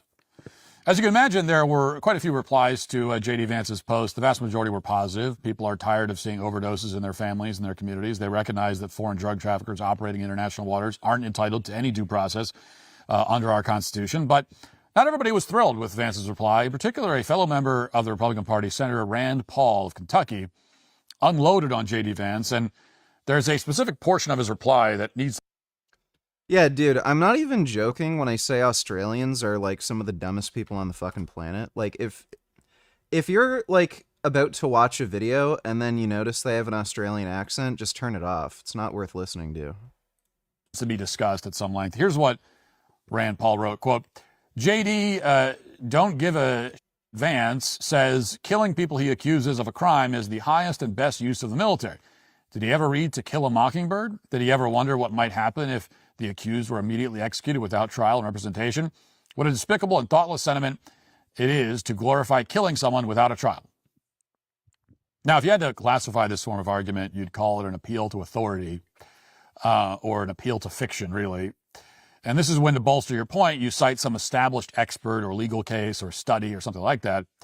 But in this case, instead of citing anything with any substance whatsoever, Rand Paul cites To Kill a Mockingbird. And he wonders whether J.D. Vance, the Vice President of the United States, has ever read the book.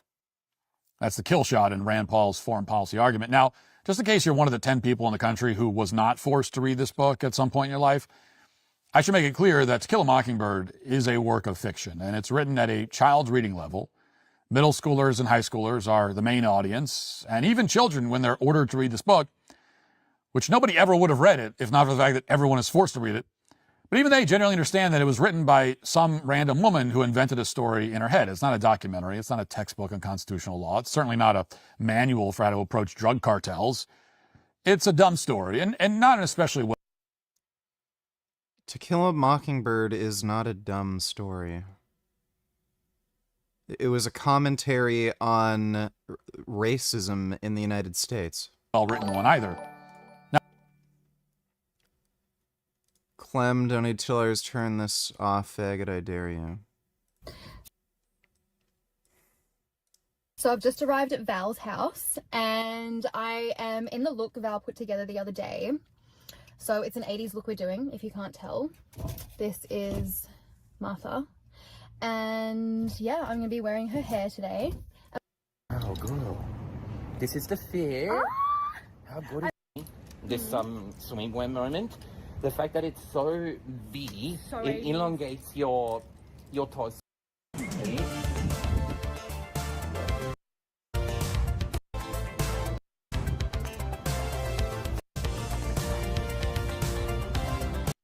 Yeah, we need to do an OnlyFans collab.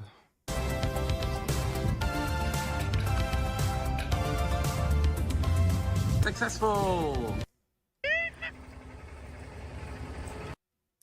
a cute butt. It's a butt.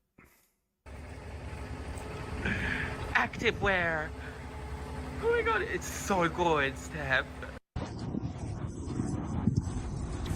It's a butt. No, we're going the wrong way. Isn't it up there? Seriously?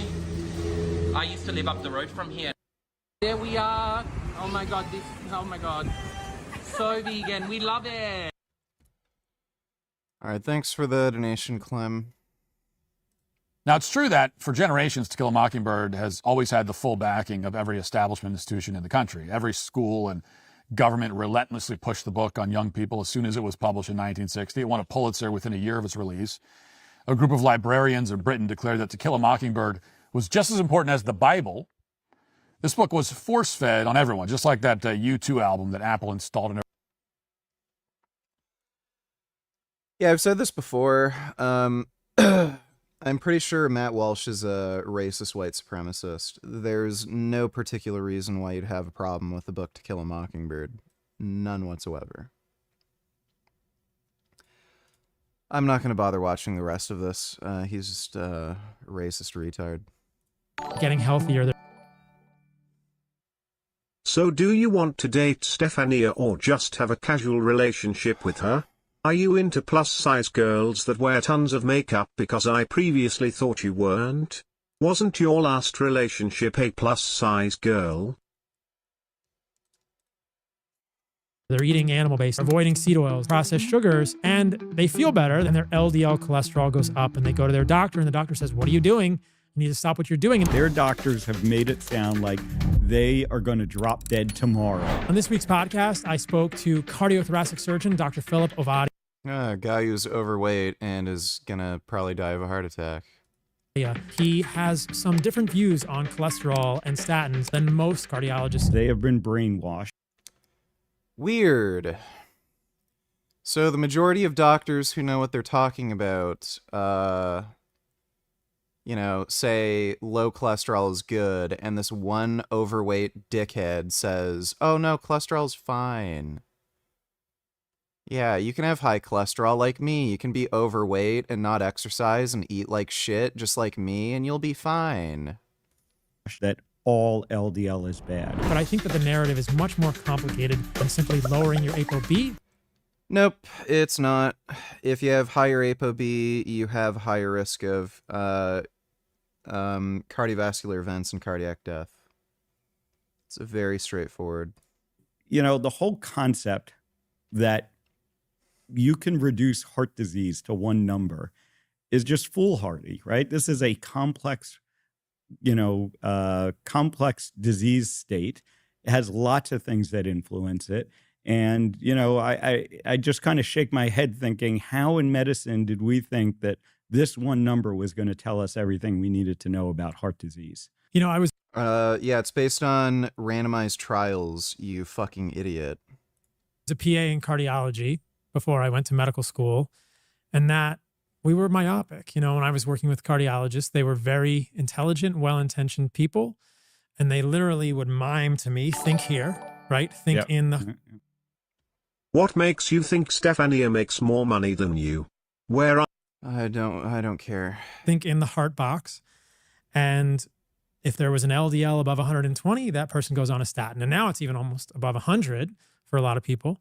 And there are these guidelines. And again, I've heard you say this and I really appreciate it. A lot of this is more contextual than people believe it is. And Western medicine seems to me to want to It's not. Higher ApoB raises risk of cardiovascular events and cardiac death. treat it as one size fits all. And that just doesn't seem to be the case. But right now, there is a growing, I think it's grown a lot, but there is a growing fear or. You donated $2. Hello, my fellow Americans. I just heard the news about Charlie Kirk. I just want Americans to know that communism and the socialism and the leftism is a mental illness. It believes in violence. Probably wasn't even a communist who killed Charlie Kirk. Like, again, no one knows who the shooter is, so... Did this guy know he was scamming? Yeah, that guy tried to you. I had a feeling. I couldn't really tell. It has nothing to do with a deal that big. Daniel Pica? And I've only been to Possibly. I'm just going to talk about it with him real quick. Can I get some consulting? Yeah, I can consult. How much would you, how would you comp this? So, here's the issue. What was your name? Eric. Eric? Yeah. What did you tell him about this card before you gave it to him? Nothing. Okay, Eric here is trying to scam you. Bruh. So, if you see this big crease bend right here, you see that? Nah, I didn't see that yet. You can see how this card's indented. Eric knows this. He's just not saying it. So watch, he's gonna be like, whoa, I never saw that big crease right there. Just trying to sell it to Pokey Sean. Darn. Yeah, that guy tried to I don't know, I don't care. Anti-Zionist leftist.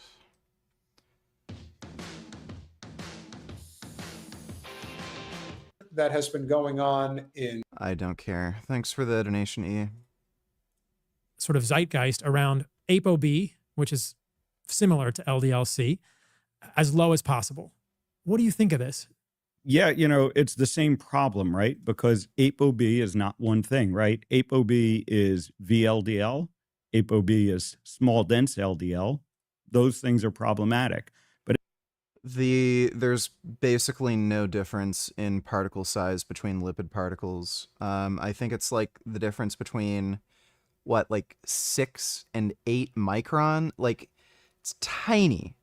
I think it's a 4 micron difference between the smallest and largest particle size or sizes. And most LDL particles are the small dense type anyway. So it's just retarded. What they're saying is stupid. It's non-science. But ApoB is also large LDL, which is not problematic. So once again, ApoB is better than LDL because it does account for that VLDL, but it still doesn't give us the full story. And, I've gone round and round with many of the, we'll say, leading lipidologists, right? Many of the MD, big name MDs out there about this. And for whatever reason, they just won't accept this concept, even though it's in the studies, it's in their literature, right? That not all LDL is the same.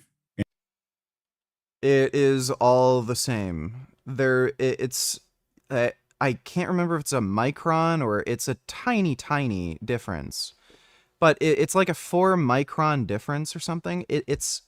They're basically the same size. There's no difference in these lipid particles' ability to permeate your arterial wall. And again, we know how lipid particles even enter the arterial wall. It's just passively. It's through transcytosis. Larger LDL particles, the large buoyant type, they're basically the same size. And,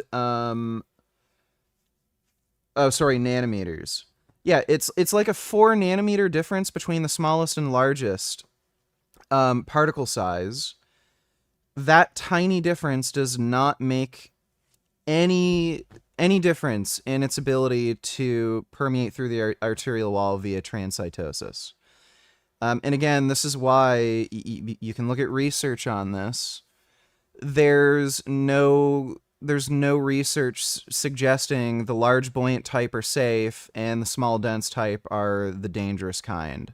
And again, about 80% of your fucking your lipid particles are going to be the small dense type anyway. So I'm not even bothered. Like, this is just a waste of time. This is just children talking about retarded shit they don't understand. Whatever, you get it. Like, they're just dumb.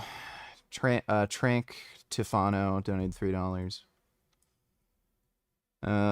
Do recent reports indicate idea? Yeah, whatever. Thanks for the donation. Entire life changed when I started lifting weights and I went from skinny to jacked. And I'm talking about my entire life, not just the external things. Like, you know, those things are nice, like girls are more attracted to you, guys respect you more. When you walk through the street or a club or in school, people move out of the way for you. Those things are nice. But my self-esteem skyrocketed. I started to like myself for the first time in my life. I was doing something that was productive and healthy, because before this point, I was just playing video games and scrolling on social media and watching porn. Building an aesthetic body and going from skinny to jacked was the first thing that I did in my self-improvement journey, and it laid the foundation for everything else that I've accomplished. This all came from the fact that I started to go to the gym, and also that I built muscle while staying lean. And you probably have had the goal to build like a beautiful muscular physique, but you've struggled because you haven't followed maybe just one of the 5 steps that we're going to cover today. Number 1, clean bulking. When you've searched for fitness advice online on YouTube and TikTok, there's a lot of people who'll tell you to not bulk. Bulking means to like eat more calories, but rather to just maintain your calories and just grow muscle slowly. They'll try and sell you on this idea that you can just stay lean, keep a six-pack forever, and keep gaining muscle. All of these YouTube videos was always the same. If you take steroids, you sure as fuck can. And it was how to gain muscle whilst losing fat at the same time. And it's like, that's a beautiful dream. Wow, you can gain muscle and lose fat at the same time. You can in fact do that. I did it. That's beautiful, but guess what? It is not going to work for you. You do not need to be concerned about losing fat or staying lean right now. You need to be concerned about eating more, and so your body weight on the bathroom scale goes up. So you need to be in a calorie surplus, and this is exactly what you do. Take your body weight in pounds, so it might be like 150 pounds. Put it into a calculator and times it by 16. That will be your new calories to bulk. That is an incredibly unreliable way to determine the amount of calories you need to gain weight. That's going to give you a calorie surplus where you're going to gain weight because of this calories that you've just like put into the calculator. And that... So I weighed in at 207 pounds this morning. So that would be 3,300. That is right around my maintenance calories. Right around maintenance. So I don't know why you'd go by this arbitrary number. If the weight is going up on the scale, you know for sure you're in a caloric surplus, especially if it happens consistently week after week.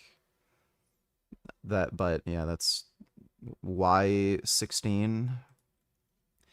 Rat Saladino donated $2. What the heck? Wait, she's pregnant too? Oh my god, what is this? Oh boy, this is bad. They're inhaling it? Oh, this is horrible. And it even says in the caption, she went in 3 times to actually feel fully covered. So this is the worst idea ever. And she's pregnant and her baby's getting exposed to all these things. Look, I'm not gonna tell anybody what to do, especially a pregnant mom, but I feel like these spray sunscreens are the new secondhand smoke in general. You're definitely gonna be inhaling it the whole time you're in the sunscreen machine. And according to a recent study, which is pretty big, applying sunscreen didn't even prevent skin cancer.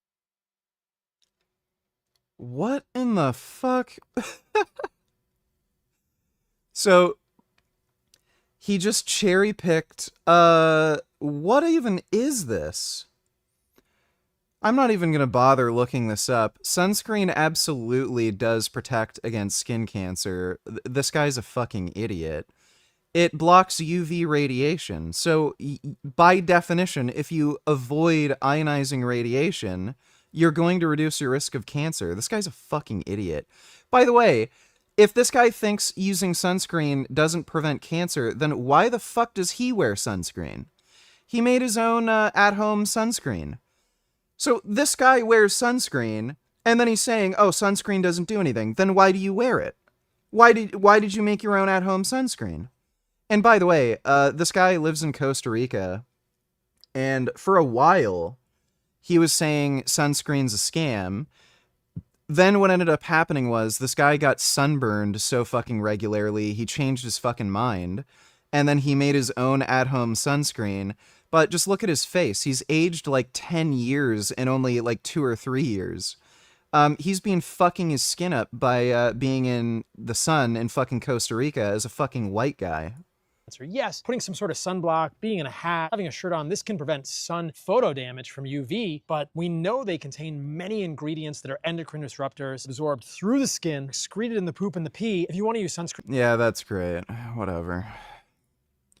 What's up, guys? You know what? Stupid people can do stupid shit and fuck themselves up. I don't care. If you don't want to wear sunscreen, then great. Give yourself skin cancer. Age yourself. Dude, he looks like a fucking starving crack addict. Some Zyn. Nicotine is all the rage today. Is it healthy? Nope. Don't fall prey to these guys. Nicotine is incredibly addictive. They have a huge amount of nicotine in them. 6 milligrams per packet. Well, Zyns are crazy. Zyns are massively overdosed with nicotine. Pretty soon, you're going to be using almost this whole pack per day. That's up to 90 milligrams of nicotine per day. You absorb 45 to 75% of what's in here, which means 50 Yeah, 90 milligrams of nicotine is insane. milligrams of nicotine per day. That's more than 30 cigarettes worth of nicotine per day. That's going to be pretty hard to withdraw from, and you're going to be stuck on these for a long time. Another problem with nicotine is it also increases cortisol, a stress hormone in your body. You're using this because it gives you energy or it helps you with focus. I don't even think that's necessarily true. Variety of studies have shown nicotine administered intravenously or through intense cigarette smoking can induce changes in hormones associated with HPA. So he didn't even show a study showing that it increases cortisol. And this was looking at intravenous nicotine exposure or cigarette smoking. So, yeah, cigarette smoking's bad. I'm sure it will cause a lot of issues with like C-reactive protein and cortisol increase. Who the fuck is injecting nicotine intravenously? Like he doesn't even, he literally makes shit up and then flashes a random study on screen that has nothing to do with what he's talking about. Make sure, if you are going to have kids, if you are taking a prenatal vitamin, that it does not contain folic acid. Let's look. Whole Foods 365, prenatal multivitamin. It's healthy, right? Women absolutely need to make sure that they have adequate folic acid levels. Otherwise, they risk having kids with like Down syndrome. Nope. Folate, folic acid. It's in your prenatal multivitamin, bread, flour. It's in all sorts of enriched foods that you might be eating. This study found that higher levels of unmetabolized folic acid, a synthetic form of folate found in most prenatal vitamins, in umbilical cord blood in Black children was associated with a significantly higher rate of autism. Higher concentration of cord UMFA, but not 5-methyl THF or total folate were associated with a greater risk of ASD in Black children. Yeah. Oh, there's another banger from Paul. Thanks for the donation, Rat Saladino. Dodo donate tellers. I didn't know Nepal was controlled by a communist party since 2018. That is the ruling party that just got toppled by protesters the other day. I don't know anything about the political circumstances in Nepal.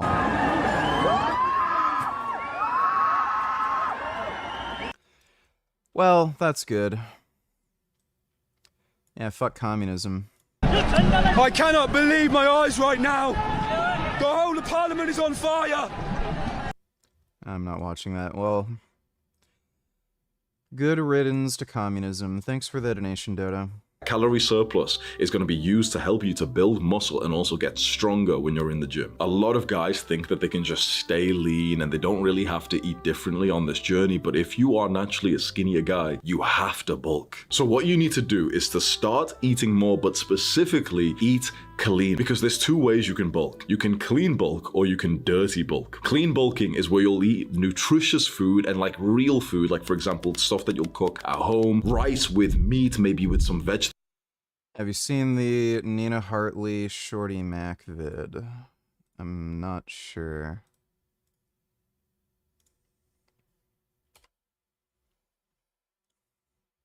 Oh yeah, I've seen that.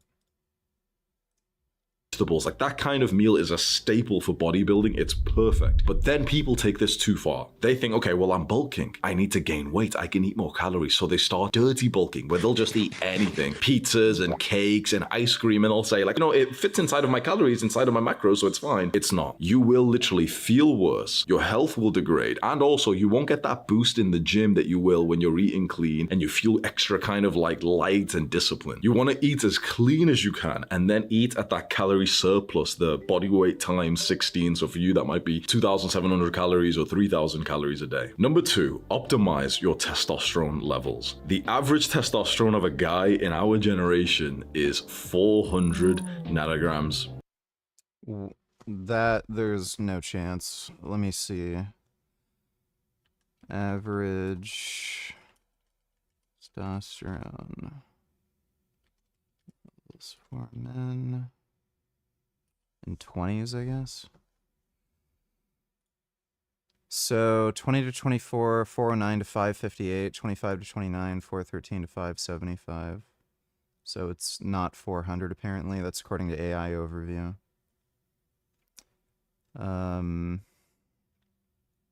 Baptist Health.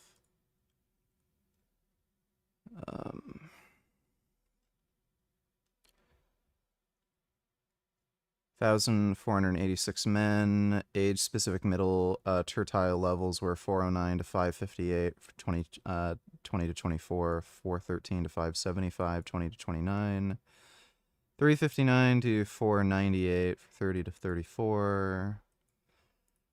I don't know where he got that 400 figure. He just made it up.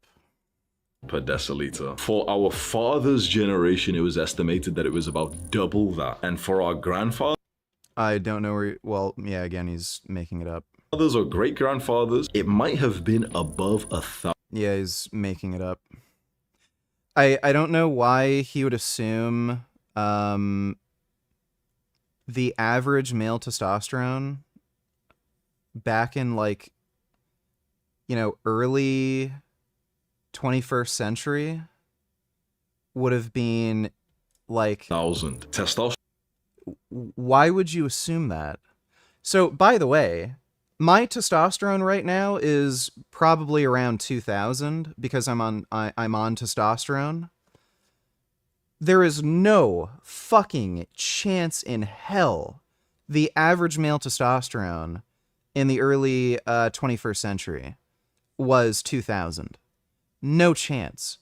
Everyone would be walking around fucking jacked. So my testosterone was 540 before I hopped on steroids. Again, it's about 2,000 now. You can look at the changes in my physique. There's just no fucking chance in hell. And especially considering, like, people didn't eat as well. Food was way more expensive. People knew nothing about nutrition. And vitamin and mineral deficiencies were far more common. So the idea that the average male would have 2,000 nanograms per deciliter, that is fucking retarded. Or yeah, sorry, 20th century. Testosterone levels are absolutely plummeting because of the modern world that we live in. There's plastics inside of our testicles. Like literally, if you get 100 men and you do like this, I don't even know how you do it. Like, you know, you check their balls, you'll find microplastics inside all. Like, by the way, if he's saying men should have testosterone in the 2,000 range, why isn't he on steroids? If that's where your testosterone is supposed to be, why hasn't this guy started taking steroids? Like he could get his test checked. I can guarantee you he's probably going to be around 500-600, like a normal fucking person. So like if he's lucky, maybe he's at like 800 or 900. People who eat more dairy tend to have higher total test, but that's because dairy increases sex hormone binding globulin, so your body compensates. I've seen a few people who ended up eating a high amount of dairy, like that dipshit Revival Fitness. His testosterone went up, his total test went up pretty substantially. I think he ended up being around 1,000. But his sex hormone binding globulin also massively increased. So the increase doesn't do anything because it's bound. So if he's just so full of shit, he's completely and utterly full of shit. Rat Saladino donated $2. In the last 50 years, men's testosterone has dropped 30 to 40%. When your dad was your age, his testosterone crushed yours. Men, I'm talking to you. Your testosterone has dropped, it has plummeted since the time of your fathers. There's a way to get it back though, but you have to change the way you eat. I'm not sure if it's a 30... I don't think it's a 30 to 40% decrease. Male testosterone averages over time 1.2% lower per year, some shit.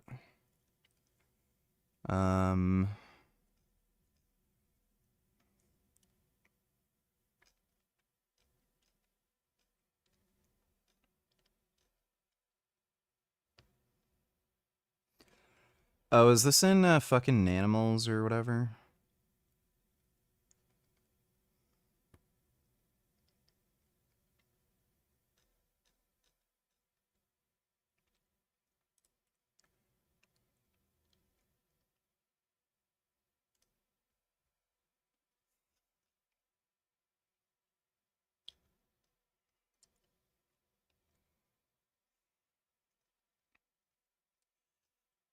I think I don't want to have to do the fucking conversion.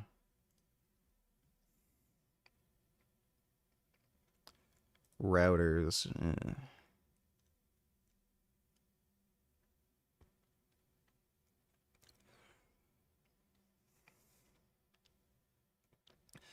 65-year-old man in 2002 would have the testosterone levels 15% lower than those of a 65-year-old in 1987.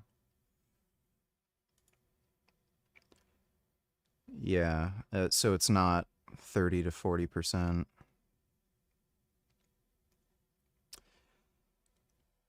Yeah, it's more like 15 to 20.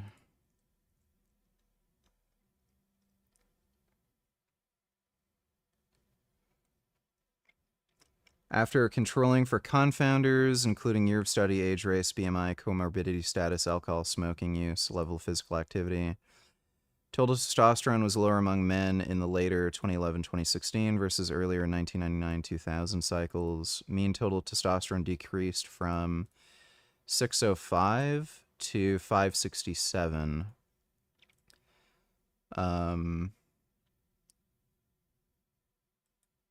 To 426 to 431, and then 451.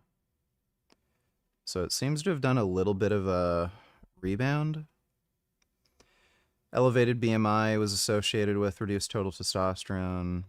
Yeah, no shit. I'm assuming it's primarily due to obesity, especially since it seems to be going up again. This is right around when GLP-1 agonist drugs started being used, so it's probably primarily obesity.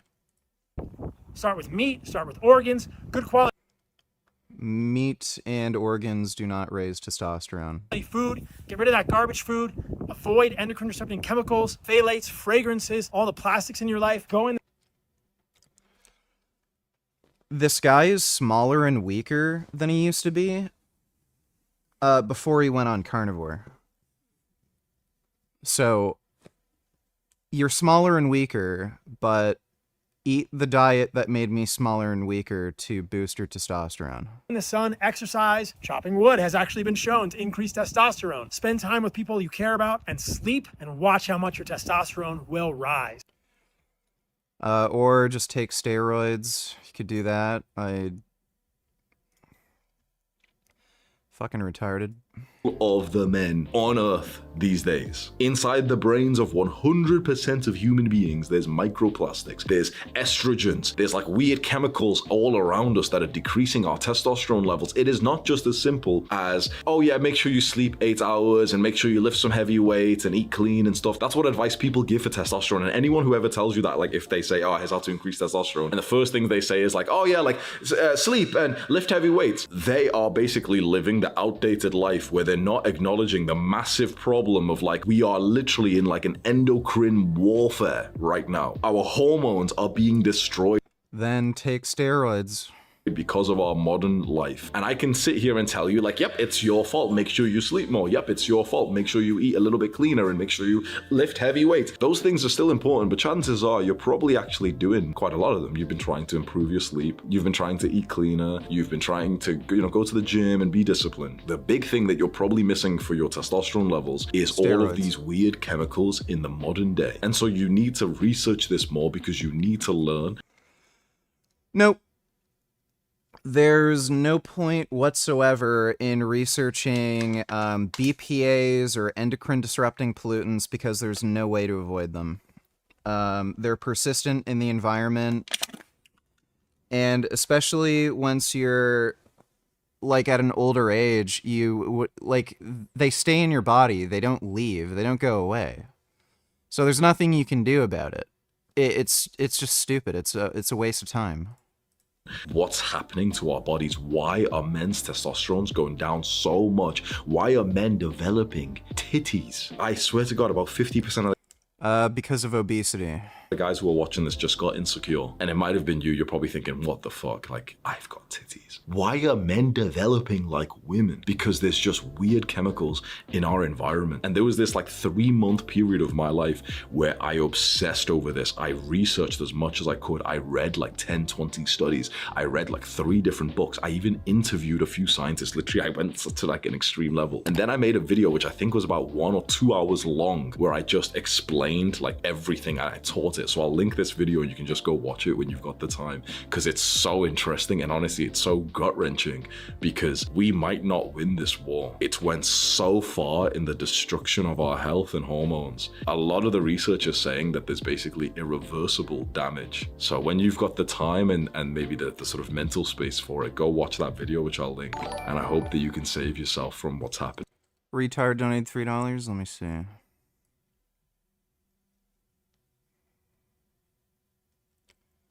Okay.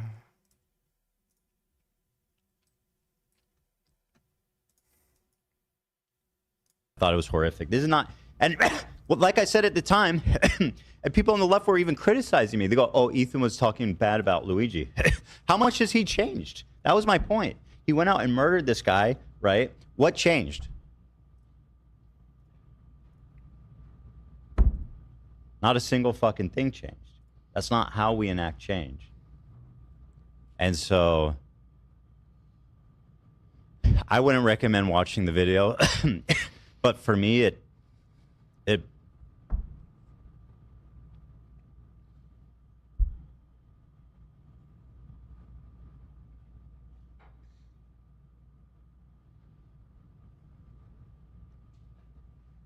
it's terrifying.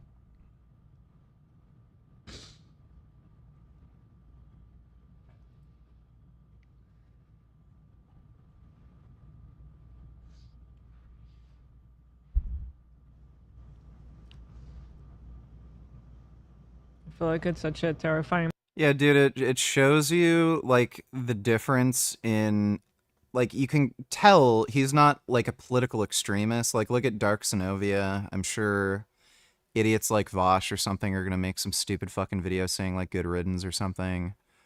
But, yeah, you can tell, you know, Ethan isn't some fucking crazy lunatic whack job where it's like, yeah, kill people you don't like. Moment for everybody. and to understand this is what we've come to, and I can't help but think about the poor wife, you know. Kids. Yeah, we've all been scared. Some of us have been looking into getting our concealed license permit.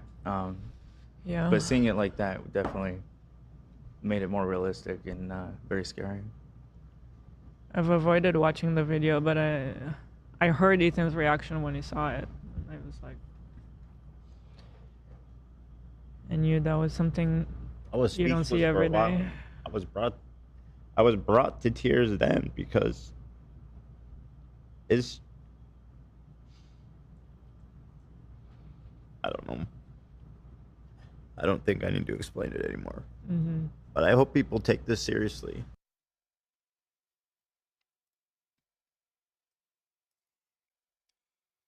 Competent assassin misses largest head on planet. Yeah, I mean, I don't think the guy is any kind of trained assassin. He would have hit the head. Charlie Kirk is dead. He got shot at an event that he was hosting in Utah.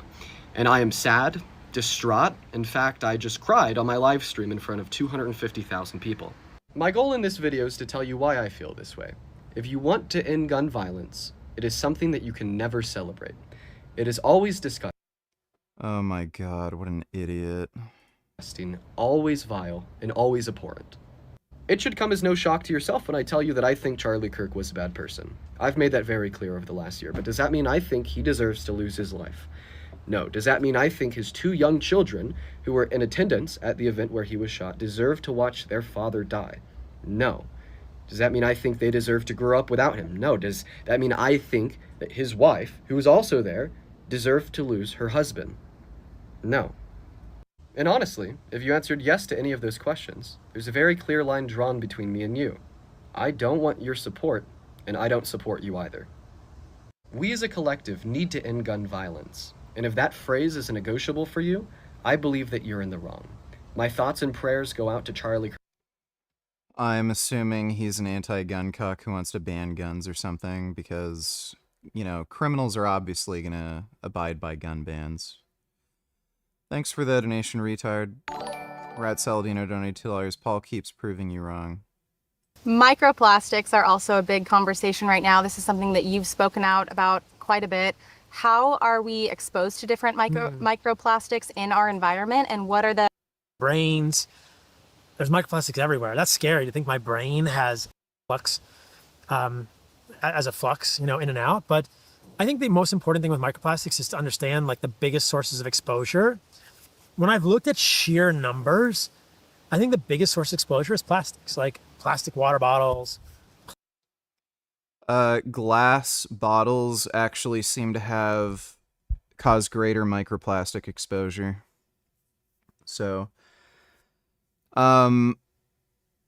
again, this just highlights how this is all just stupid and it's pretty unavoidable. But glass bottles actually seem to often cause greater microplastic exposure. It's due to the way the glass bottles are, you know, manufactured. I don't know if plastic water bottles are even the biggest source of exposure. I'm not sure what the largest source of exposure is, but like they're just persistent everywhere.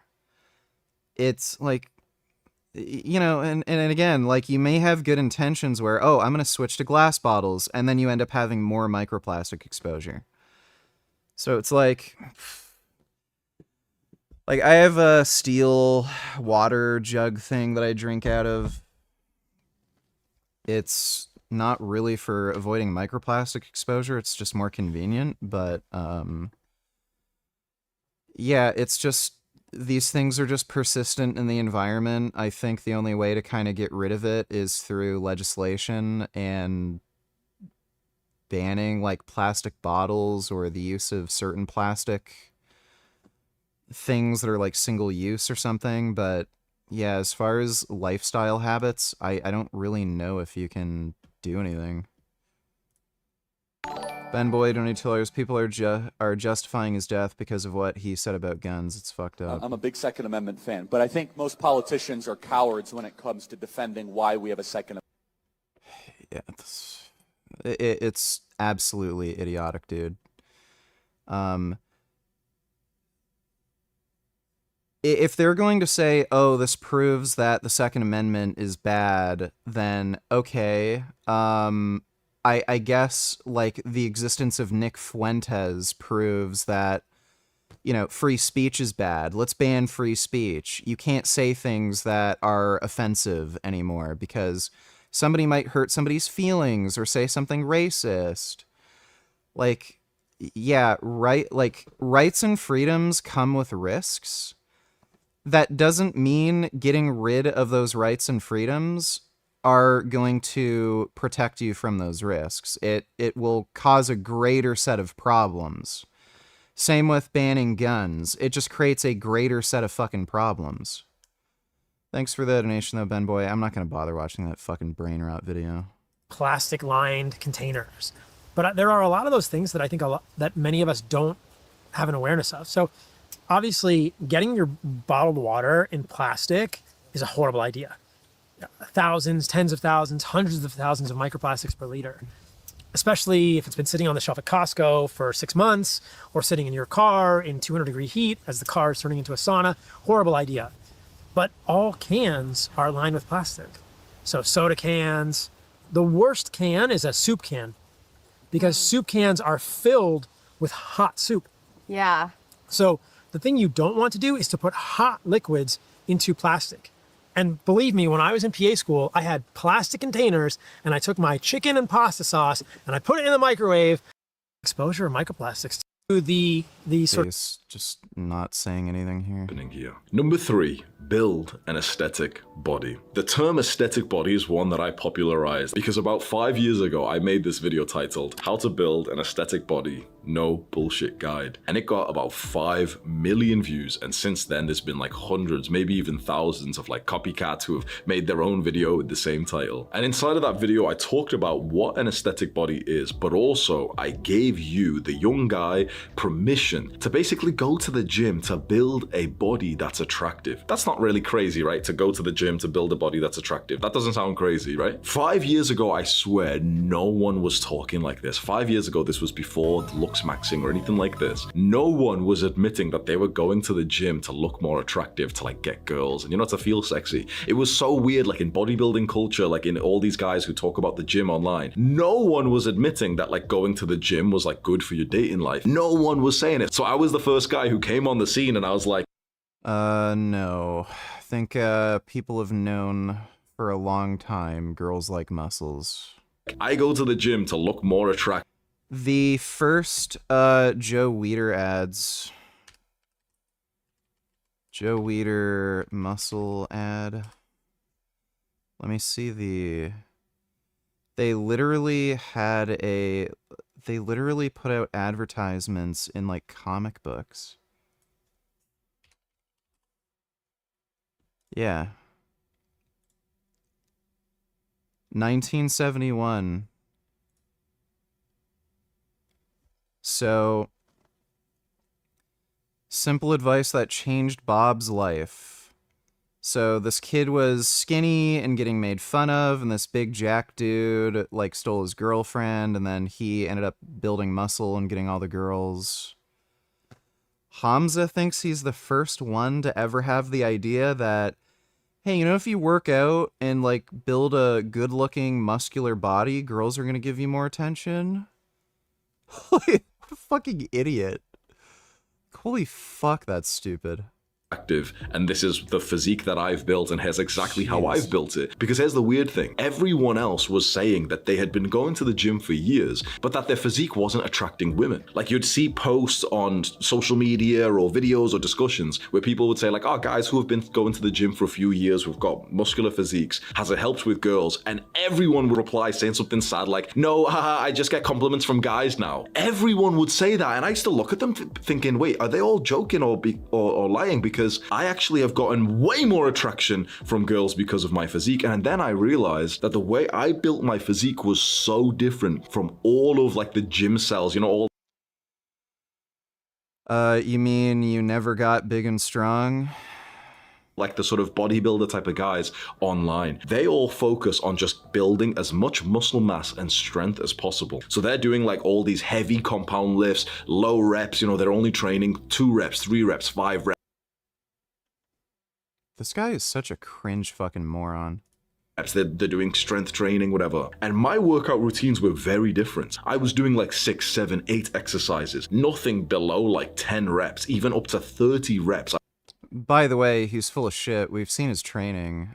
This guy is a massive ego lifter, and he very regularly tries to max out on the bench, or he only gets 2 or 3 reps because he's embarrassed that he can't bench like 2 plates. So he's full of shit. I was like feeling the burn, and the science says that this isn't optimal. Maybe you try building an aesthetic body instead. I highly recommend you go watch that video, and I'll have it linked somewhere here as well, because I break down literally the specifics on how to build an aesthetic body, the exact muscles that you need to prioritize, the small muscles that often aren't even hit in most workout routines, and then I even tell you the kind of workouts that I've been doing. It's almost like a PowerPoint presentation that I made, and it's helped a lot of guys build their dream. He's not even that muscular. Like he's not that built. Physiques. Number 4, train hard. So when you're in the gym and you're lifting weights, there's something which is absolutely fundamental to making muscle, but that most people skip out on, which is how hard you train. When I was first going to the gym when I was like 17 years old, I swear I was such a pussy. I would literally do like a few reps, it would start to burn, and I'd just rack the weight thinking, oh, well, yeah, like, you know, that's it, right? It hurts, so I've got to stop there. I now realize, and I want to pass this lesson on to you, making muscle is excruciating. It is actually so painful. When you're in the gym. And if you've been going to the gym and you don't relate to what I'm saying, that's probably why right now you're still kind of skinny and you feel like you've not been making as fast progress as some other people. You've got to be pulling like weird faces, like you've got to be looking like a fucking weirdo. You've got to look like weird and like you're pulling a weird face. You're making noises and stuff. I'm telling you right now, if you're not making noises when you're doing your set, you're not pushing hard enough. Now, also, don't be a weirdo who's just, like there's a few guys who do that, and that's fucking cringe. One day when I was in the gym, this guy gave me his phone. He's like, can you record my set? And in the last few reps, he wasn't even like training that hard, you know, close to failure. He was still moving the weight pretty fast, but he started to really, like, I'm talking this loud, like, like this. And I was like, what the fuck? I was like pretending I wasn't with him. You know, I'm just like holding the phone down here whilst I'm recording for him, and gave him the phone and walked away. Don't be obnoxiously loud, but there will be noises that happen when you're pushing heavy weights. If you see like some videos of me when I'm training hard, you'll see that my face is like grunting. I'm going through like 5 of the stages of grief as I'm doing the set. That's how hard you need to train to be able to actually grow muscle. You need to get close to the point where your muscle can literally not even move the weight anymore. Don't just stop because it hurts and it's uncomfortable, because that feeling of discomfort comes like 5, maybe even 10 reps before you've actually got to real failure. To make muscle, you've got to get close to failure, maybe hit failure, maybe like 1 rep in reserve. And that's usually for most exercises really painful. And you know what's interesting? The muscle that you find most painful and uncomfortable to train is often the muscle that you're most lacking in. So if you think about the muscle that you know is kind of small for you, I guarantee when you think about the exercises that you do for that muscle, they're so painful, like so exhausting, that you end up just kind of skipping them. For me, that's my legs. For my upper body, like my chest, my back, the pain feels kind of good in a interesting, like, I don't know, like a weird kind of BDSM kind of way. But for my legs, yep, he doesn't train hard, and if anything's particularly difficult, he just doesn't do it.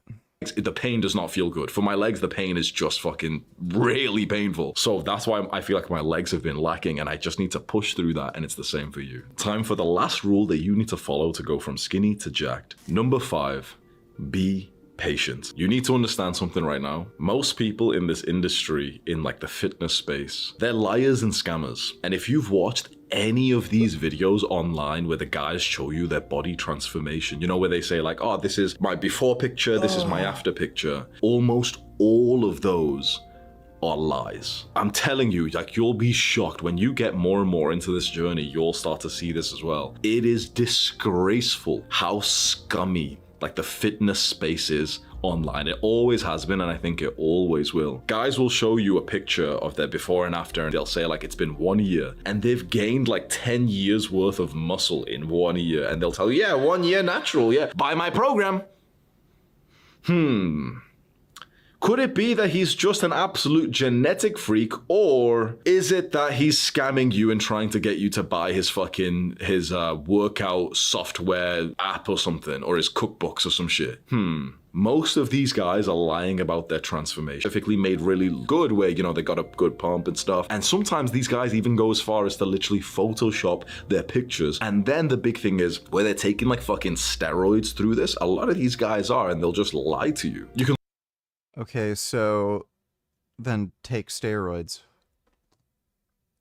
Like, why would you not take steroids? look through my own progress pictures to see more of a realistic transformation for someone who doesn't have like amazing genetics, who also didn't have amazing diet or training, just to see that, okay, if you're the type of guy who this journey means a lot to you, but you're also a little bit of a pussy and, you know, you find it hard to kind of like push really hard in the gym, and sometimes you slip up on your diet, but you stay relatively consistent, but also kind of inconsistent because you miss some days, but you never quit. You'll see my pictures and you'll think, you know what, actually, that's way. He claims to be following the carnivore diet. All of these, like, none of them do. I think he just eats, like, more red meat than normal, but I don't think he's actually following the carnivore diet. Way more realistic, and my hope is that you'll actually make faster progress, because I had to learn all these things myself, but you've got my help. You can see that I made quite a lot of gains in the first year of my training. I bulked up like 20 pounds in 1 year, and I still stayed relatively lean, and it was pretty nice. But then I actually plateaued, and I stayed almost the same size for another year, 2 years, even 3 years, up until I started to get away from the usual fitness advice. I made my own workout routines. That's when I started to discover the concept of an aesthetic body, and I just started to push harder in the gym and eat cleaner, and that's when I... Oh my god.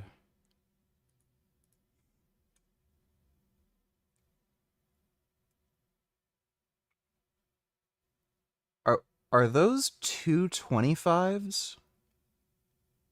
Why wouldn't he just put a 45 on and then like an extra like 15 pounds?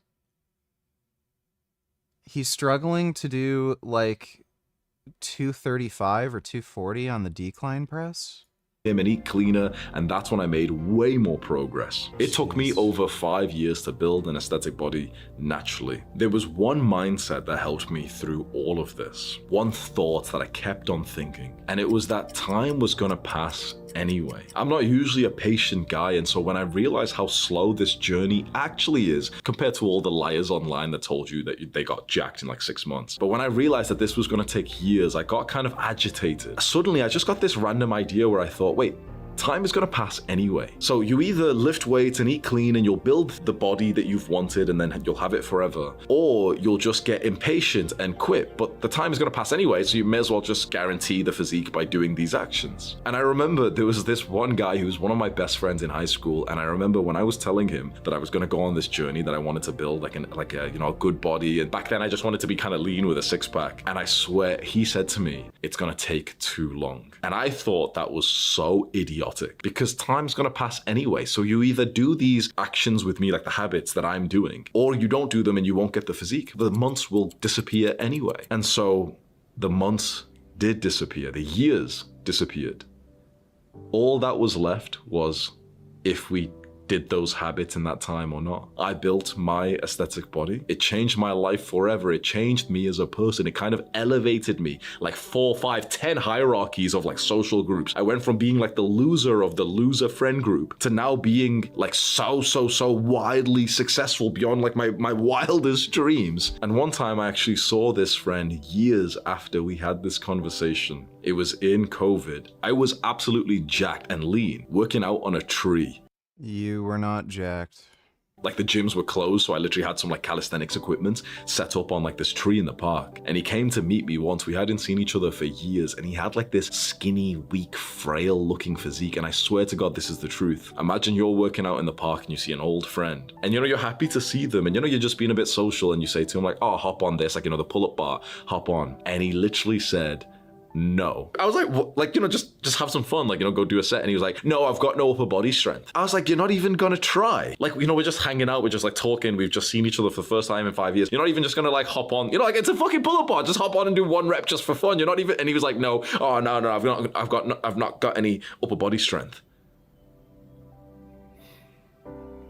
The time passed. I was patient, he wasn't. I built the physique, he didn't. The time is going to pass by anyway. All that's going to be left is whether or not you built an aesthetic body, whether you went from skinny to jacked. If you do these habits. So, exercise. Got it. We're from a community that's ravaged with death and violence. God, you lucky I ain't did. Nah, you lucky I ain't did. You see, Hottie is pissed. You see he is pissed. So this was not a joke. This was not premeditated. And so honestly, the fact that Hottie is cool about that to the point where he hangs around these guys and lets himself get treated like that, listen, you do you, bro. But I get people in the comments saying, why won't you go to their gym and train like them? First of all, I don't consider what they're doing training. That's number one. And number two, I respect myself too much. Okay?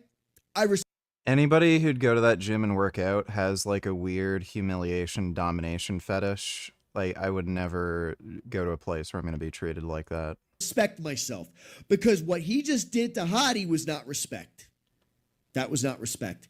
That was you treating like a human being like an animal, all right? That's not respectful. That's not going to make you a tough person. That's called abusing somebody, all right? Listen, you think what you want, you say what you want. If that's how they roughhouse, that's how they roughhouse. But guess what? Hottie was not roughhousing. Look at him. He's pissed. And Will didn't even know what happened. Will has no clue that that dude just got smashed in the throat, and he's over here complaining about the weight. He has no idea that he just got smashed, that this other dude got smashed in the throat. Hit rewind. Look at Hottie becoming scared of Unk, and Unk losing his mind screaming. Unk, with all due respect to the man, has some clearly severe emotional and mental issues that he's taking out on people here. And that's a little scary that Hottie was genuinely scared right now. You see, this is real. Genuinely scared of his, like, best friend in the world. Back the fuck up, man, please. Back the fuck up, man, please. Back the fuck up, man, please. We're from a fucking community that's ravaged with death and violence. God, you lucky I ain't did. Nah, you lucky I ain't did. Yeah, pretty sure this guy's on steroids, and he's probably doing dumb shit like, Tran-Nandrolone or something. If you call that playing, there's something wrong with you. There's something wrong with you. This guy already lost a toe. Being here. Why does it say draw anything when you won't draw anything? Well, people have to donate. Thank you, though, Alex. You try to break his neck, his Adam's apple. That's not a joke. That's not training to become tough. That's assault. And that's you making one mistake, cracking his windpipe. Now I'm going to show you the message that I sent to Hottie. After I started editing, I realized that this dude tried to crack your windpipe. And I'm going to tell you right now, because I actually give a crap about you, even though I don't know you. I'm over here watching the footage again. Yo, dude, you need to have more self-respect. You allowing somebody to crack you in the neck, that is a disgusting thing for you to allow.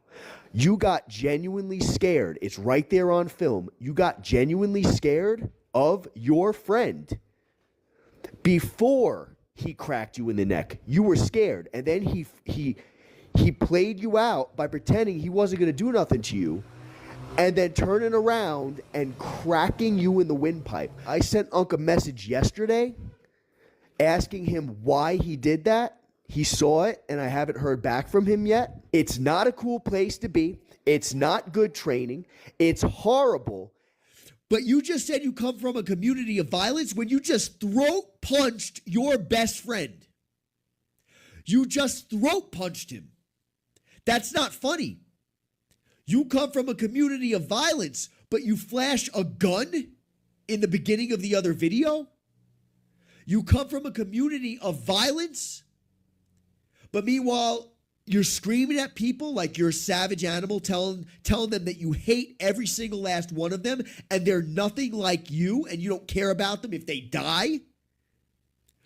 You're a part of the problem, bro. You're a part of the problem. Hey, what's going on, you guys? Welcome back to the channel. Please forgive me. Better excited and happy today because we're going to be covering, again, long overdue.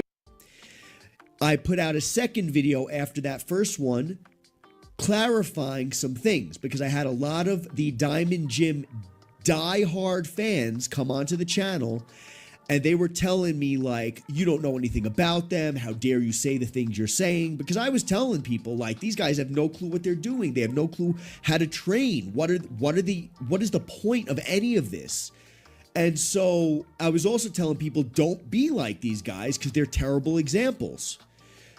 So I had to clarify some things with that second video, essentially letting people know that, hey, it's not even necessarily the problem with them training. It's the example they're setting. They're flashing guns on screen. They're screaming and carrying on like a bunch of man children, being abusive mentally, emotionally to people, things of that nature. So I said there was better ways to go about doing things, in my opinion, and a lot of their fans ended up agreeing with me once I stated those facts. Now, I'm very excited for this video that they just put out with Will.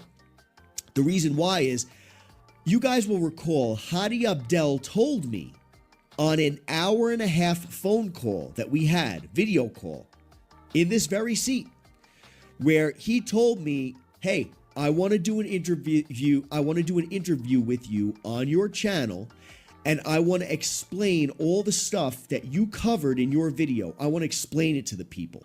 I said, great, that sounds good. I'm sure they'll appreciate it, and you can debunk a lot of the things that I'm saying about you and your crew and the way you train.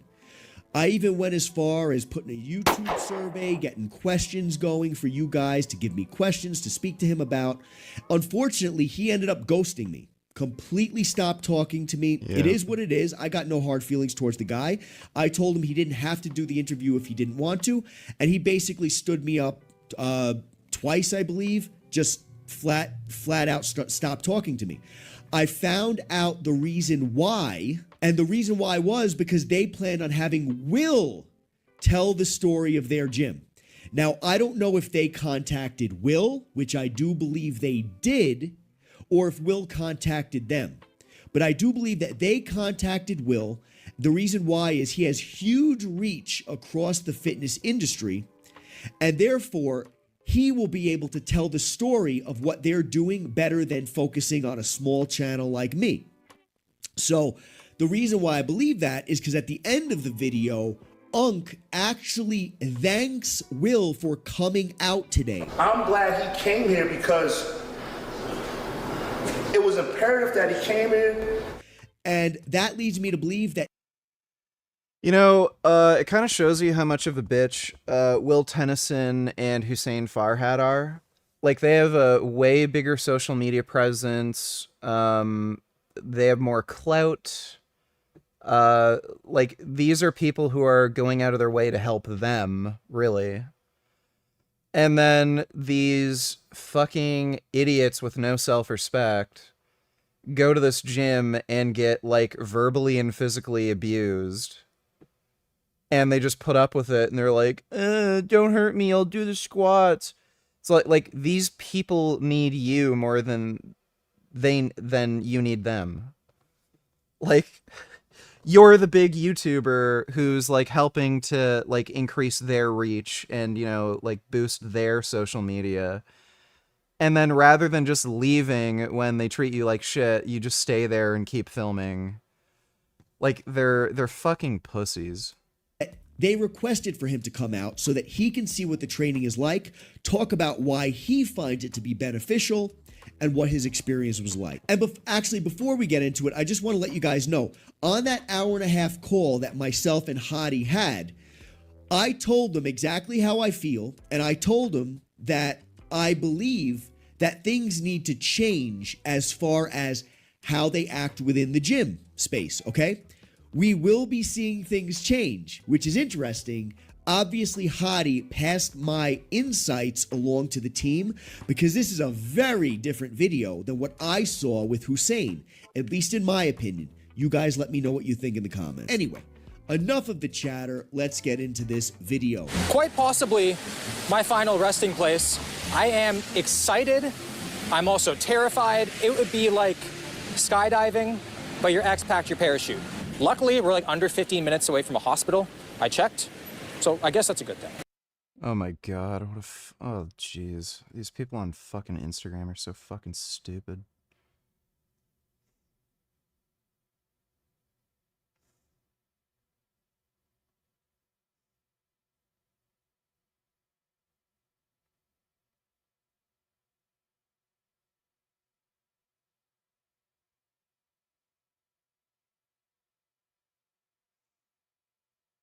What a fucking weenie. Really? Of all things to clutch your pearls about?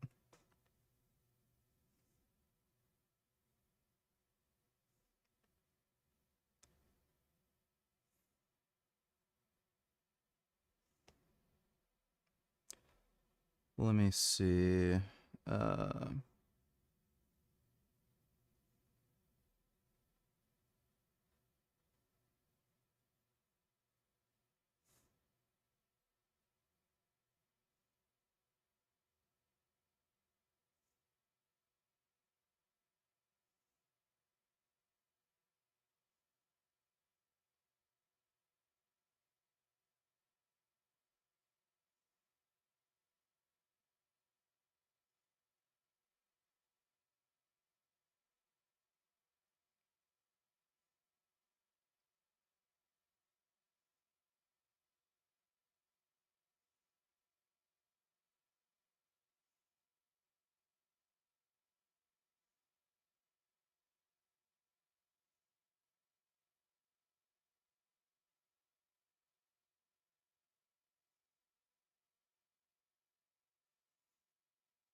Some dumb carnivore bitch clipped my stream, and she was whining and complaining about how I said if Charlie deserved to be killed for anything, it'd be his opinion on veganism.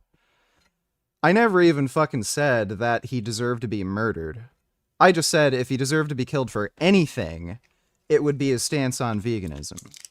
Like, his political opinions, I don't think that's worth, like, nowhere near the level where it'd be justified killing him. But if he deserved to die for anything, it'd be his stance on veganism, since he's literally supporting a Holocaust.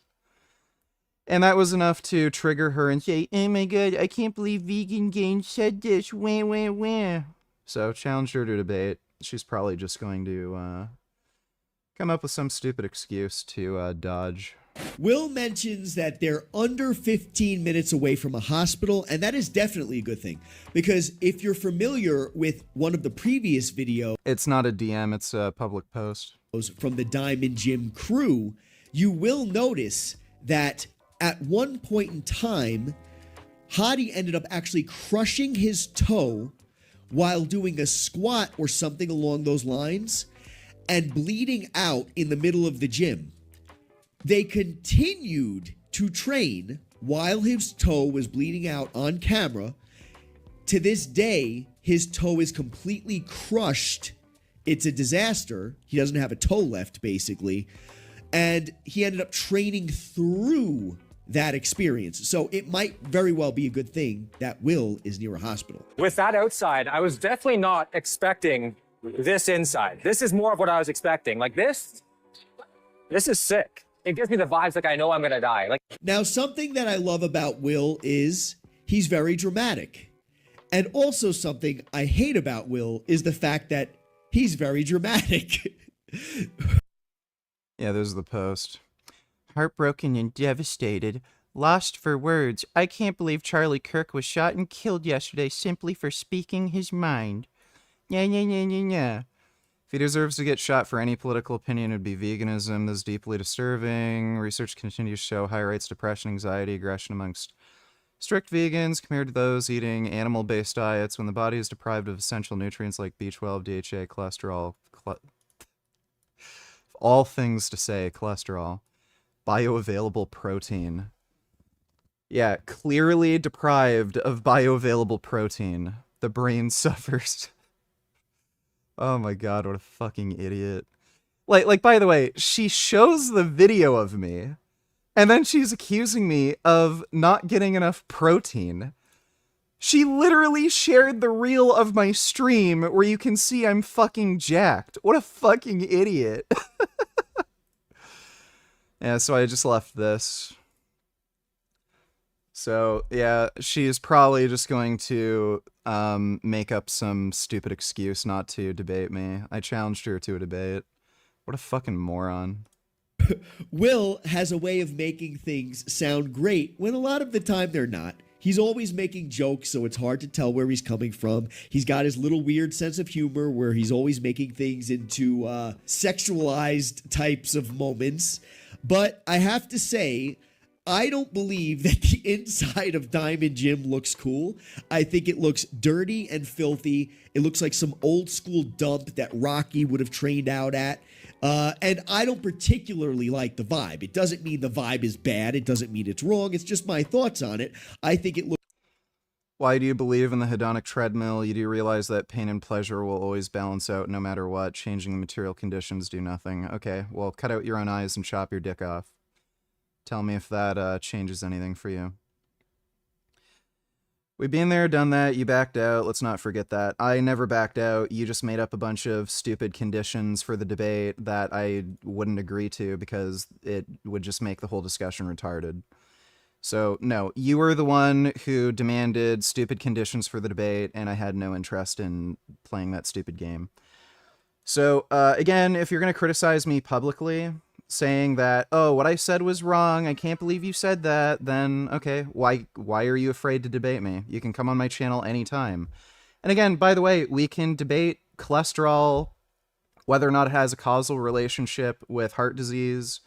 Still open for that debate. I'm just not agreeing to any kind of stupid debate conditions and requiring, like, some idiot fucking moderator and focusing the discussion on like one weird particular topic that has nothing to actually do with the debate proposition. So, yeah, if you're gonna fucking tell me that I'm some crazy radical for being against animal abuse, then okay, I guess being against animal abuse makes me insane. All right. Was watching Charlie Kirk's take on veganism, so glad he's gone, to be honest. Well, yeah, I mean, if you're gonna justify a Holocaust against animals, I don't know why it would be considered a controversial take to say he may have deserved to die for that opinion.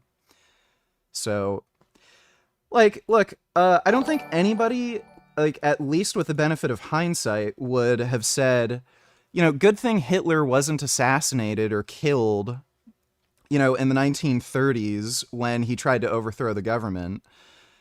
Like Hitler was a horrible, horrible person with terrible political beliefs, and he ended up getting into a position of power where he was able to enact them. Clearly, there are certain political opinions that would make somebody deserving of assassination. So, like Hitler, Stalin, Mao, you know, fascists and communists. Like, those are political opinions where you could, at least in some circumstances, justify killing somebody over them, especially if they're in a position of power.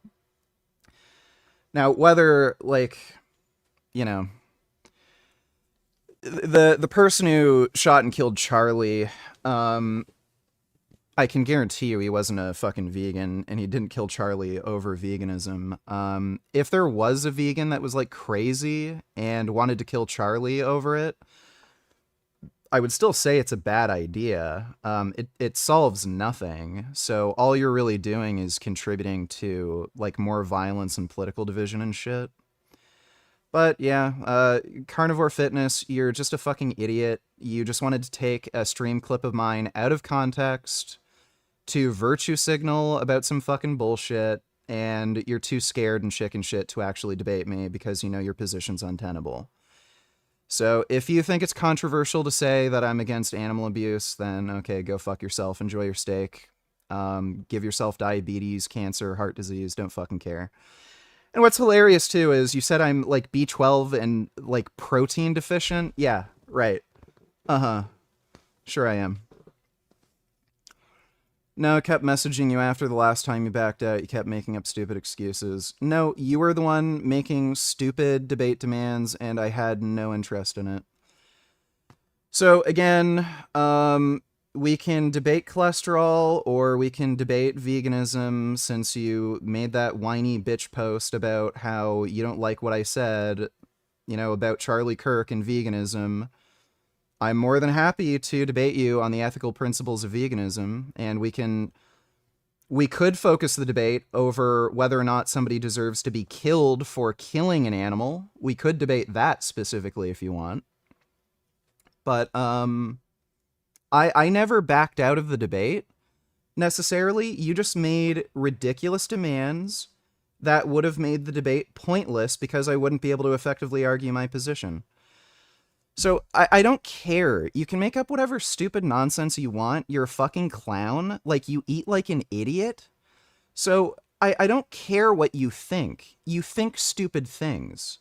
So, anytime you want to come on my channel, we can debate whether or not there's a causal relationship between LDL cholesterol, or ApoB, and heart disease, like you said you were interested in before, but then you just made up a bunch of, like, stupid fucking demands for the debate. We can do it right now if you want. Do you want me to open up Discord? You can come on right now and we can debate it. Or we could debate, you know, moral principles of veganism. But, yeah, your dumbass fucking post. Oh, you're B12 deficient. I'm not B12 deficient. I'm also not deficient in EPA or DHA because I supplement EPA and DHA. And you claimed I'm protein deficient. Do I look protein deficient? Like, I mentioned this, like, what, a year ago? I benched 410 pounds. Show me one carnivore dieter who can bench as much as me. Like, you are a joke. You are just fucking silly and stupid. Like, the people who are in your circle, they're weaker and smaller than me. I can guarantee you, if we did like a blood test or anything or some comprehensive health exam, I am healthier than everyone who follows the fucking carnivore diet because you all eat like fucking idiots and you have no energy to train. So make up whatever stupid shit you want. I don't fucking care. But if you want to debate, the offer's open. I can open up Discord right fucking now if you want. Looks pretty gross. She's still dodging. She's completely ignoring me. Do you want me to open up Discord right now and debate me?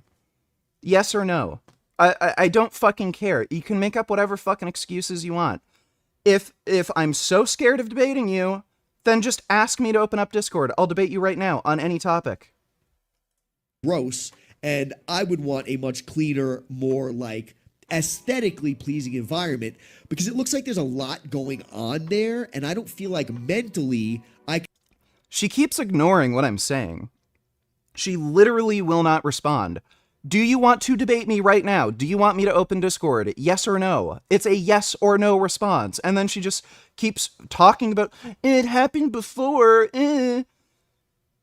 She still won't respond. It's a yes or no question. Do you want me to open up Discord? Yes or no? We can debate right now. You're clearly scared. I keep asking you over and over and over again. Do you want me to open up Discord and debate me? And then you won't answer. You're clearly fucking scared.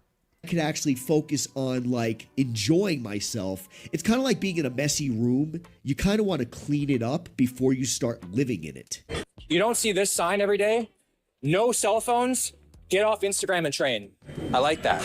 I actually like the sign, no cell phones, get off Instagram and train. Not that I would listen to it, but I like it because the focus of being in a gym is supposed to be on training. And too many times do we see people going into gyms, sitting on machines, chatting all day. And She still won't respond. Poor mental health on display. Do you want me to open up the Discord and debate? Yes or no?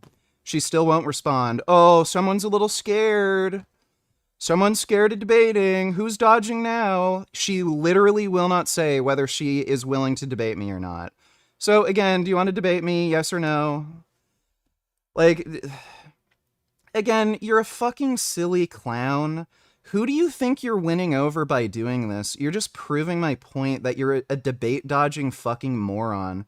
So again, she came in here trying to spread this narrative. Oh, Vegan Gains dodges debates. He refused to debate me. I refused to debate you because you made ridiculous demands for the debate that were untenable.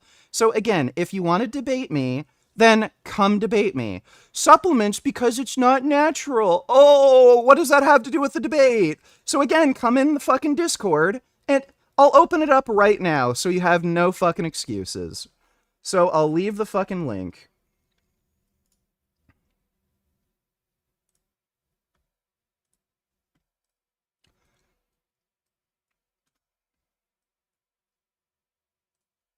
There you go. There's the Discord link. Stop with the excuses. So if you want to debate whether supplements are bad because they're unnatural, there you go. There's the Discord link. I'm posting it over and over and over again so you see it. So what's your excuse? Oh, it's late. I'm busy. I gotta do my hair. Is that gonna be your excuse? You've been sitting in my chat for the last few fucking minutes. Not meant like what's the issue? I don't know what supplements being unnatural has to do with you not wanting to debate me. Do you have a policy where you don't debate anybody who takes supplements? Like, oh my god. By the way, this woman did a fucking podcast with the bodybuilding carnivore. The guy openly admits to taking steroids. So apparently, she's fine with promoting YouTubers and social media influencers that follow a carnivore diet but take steroids. But she has an issue with somebody taking fucking dietary supplements. Oh my god, what a fucking clown. just wasting other people's time, taking up the gym equipment. Now, I have... Oh, by the way, is the makeup you put on your face natural? Are the fake nails you wear natural? Like, it's just ridiculous. I've seen your Instagram posts. You're a typical fucking girl. You wear fucking makeup and lipstick and shit. This is hilarious. Does she even have any fucking photos of herself on her channel? Yeah, Oh, that's weird. Oh, you're wearing lipstick and eyeliner. Oh, you got earrings on. Is any of that natural? Like, guess what? I eat a good enough diet where I don't have to put makeup on my face to hide my pimples and fucked up skin. So, okay, you're criticizing me for taking dietary supplements, but you literally have to paint your face with makeup so that people can't see your fucking wrinkles and shit?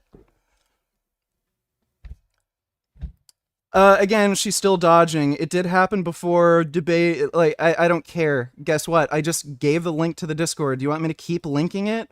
What's the excuse? You keep saying I'm dodging the debate. Who's dodging now? Come debate me. There's the link. Go in the Discord. Holy fuck. This is ridiculous. Oh my god. Okay, there's your last chance. I'm kind of fucking done dealing with you. If you're not gonna hop in the Discord, then just cry all you want on social media.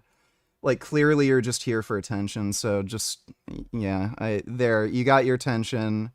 If you're not gonna jump in the Discord, then I'm kind of done dealing with you. I've seen other people who posted their content from within Diamond Gym where they're on their cell phones, they're taking their pictures, they're doing their Instagram thing. So clearly that is there just for show. People don't actually listen to it. You have many people going online. Don't care if you don't wear makeup, just hop in the Discord and debate. So who's dodging now? Oh, little carnivores is scared. You see, everybody, carnivores are deficient in vitamin C, and that actually affects your brain, and it makes you a cowardly moron.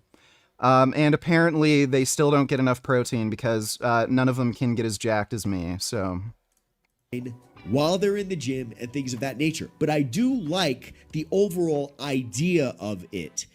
Another rule that this gym has is that you have to have a hoodie on, apparently, right? Apparently. Now, this one guy here, he doesn't have a hoodie on. We saw Hussein not have a hoodie on. So these rules that exist here, they're kind of like non-enforceable rules or just things to make the gym sound intimidating. Perhaps they have some kind of idea behind them, which we'll cover later in the video. But at the end of the day, guys, this is a normal gym where normal people go to train. It has a reputation of being a hardcore place. By the way, this chick is claiming she doesn't wear makeup. So those, oh, okay, so all the dark around your eyes, I guess that's just from vitamin and mineral deficiencies from being on the carnivore diet. Gotcha. All right. Yeah, I guess all this like red and blue tint, that's just deficiencies from being on the carnivore diet. Gotcha.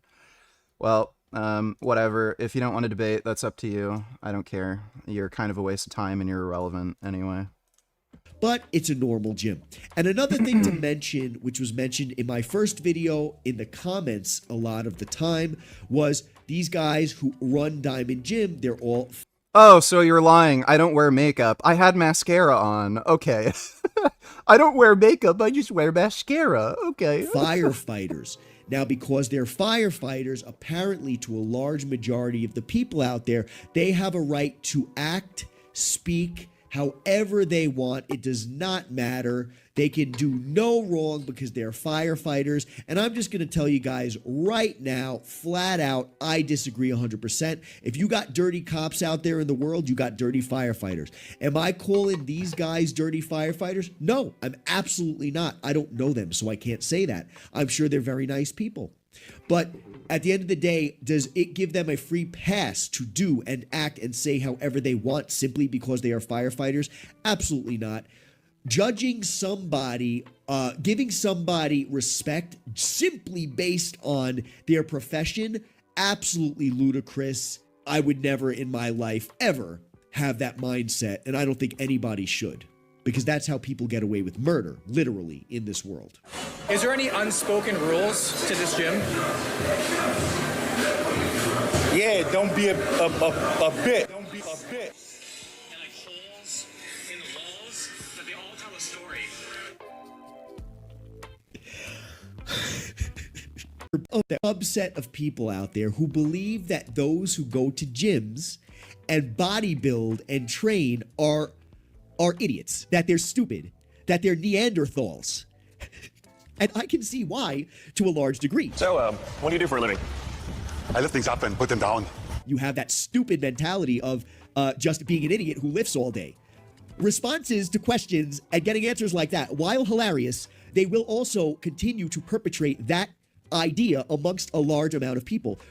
And I do believe that the Diamond Gym crew portrays this idea amongst the masses out there who don't know why they're doing what they're doing, who don't know their history and things of that nature. The way Diamond Gym comes across in their videos, you would think these are just a bunch of morons acting like Neanderthals, adult children, just running amok. It's not true. It's not true. These are intelligent human beings who have a purpose behind what they're doing, but you would never know. And so that's why when you put stuff out into the world on the internet, you kind of have to be a little selective, in my opinion, and you kind of have to care about what you're saying and doing and not just be like, I'm going to say and do whatever I want. Oh, it gets better. It gets better. So this chick who literally just told me supplements are unnatural and you shouldn't have them. Here's her fucking Instagram where she has her link tree. Oh, look at that. Oh, she's linking to fucking supplements. Isn't that weird? Oh, Prime Protein, protein bars, colostrum gummies.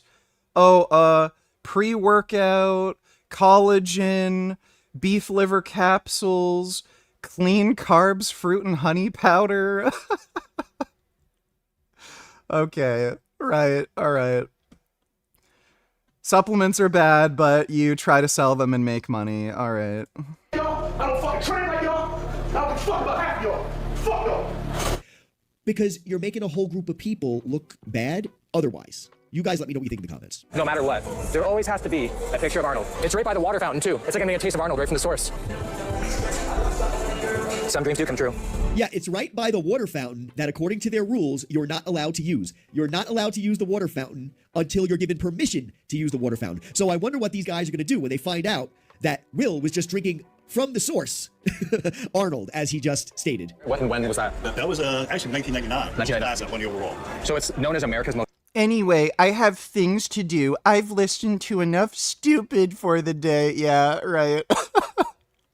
Sure, you have things to do. Okay. It's a dangerous gym. Yeah, well, it's hardcore. We try to teach more discipline. Oh, that's hilarious. Consistency. You know, like hardcore training, old style, Arnold, pumping iron type days. So it's only dangerous if you don't try. Right, it's only dangerous if you don't try. Okay. Okay, this is important. This is important. We're talking to this gentleman here who sounds like he actually works at the gym. I could be wrong. Very respectful gentleman, very well spoken. I appreciate his thoughts and his answer. He basically explains that they're doing more of a pumping iron style, which I don't necessarily see. They were more calculated in what they're doing, in my opinion. But he says that they're there for the mental training, for the hardcore nature of the idea behind bodybuilding. Essentially, training your mind, right? Will goes out of his way to say... So it's only dangerous if you don't try. Right, it's only dangerous if you don't try. Okay. But that was clearly, there's no question, a scripted answer. Because nothing of what this gentleman said would lead anybody to believe that it's only dangerous if you don't try. And we will see later in the video, Unk and Will speaking about this in depth while Will is under a set. So this was clearly an orchestrated line used to tell a story. Again, I wanted to tell a story with Hadi Abdel on this camera, but they chose Will obviously over me because Will has a greater reach and people know Will and people will watch his video and people will make their determinations about their gym based on what Will says. Will is a likable character. People love him. He's been around for ages. And so he's a much better person to try to get the message out. Totally understandable. But remember, a large majority of this video is in fact scripted. There's evidence right here. Don't really know where really anything is, but as we can see, we've now made it into a leg area, which also looks like a set of a Saw movie. Cavemen invented fire, and apparently all the equipment here. It looks epic, and just so scary. I don't think this equipment looks epic by any means. I think it looks filthy. I live and I train in Mexico, and when I go to an actual gym in Mexico, that's what the equipment looks like. It looks like it's been rained on. It looks like you're gonna get tetanus just from touching it. I don't think it's cool. I don't think it's fun. I never forget to bring my workout gloves when I'm training outside of my own home in Mexico. I think I saw something online about you losing your toe. Yeah. And you still finished the set. Yeah. Here we have Hadi telling the story about how he crushed open his toe and was essentially bullied or talked into continuing to finish his set. Now, will finishing your set and avoiding going to a hospital make you more mentally tough? Maybe. I will tell you that when I was 8 years old, I was out in behind my home with my father, and we were cutting wood for the fireplace, okay?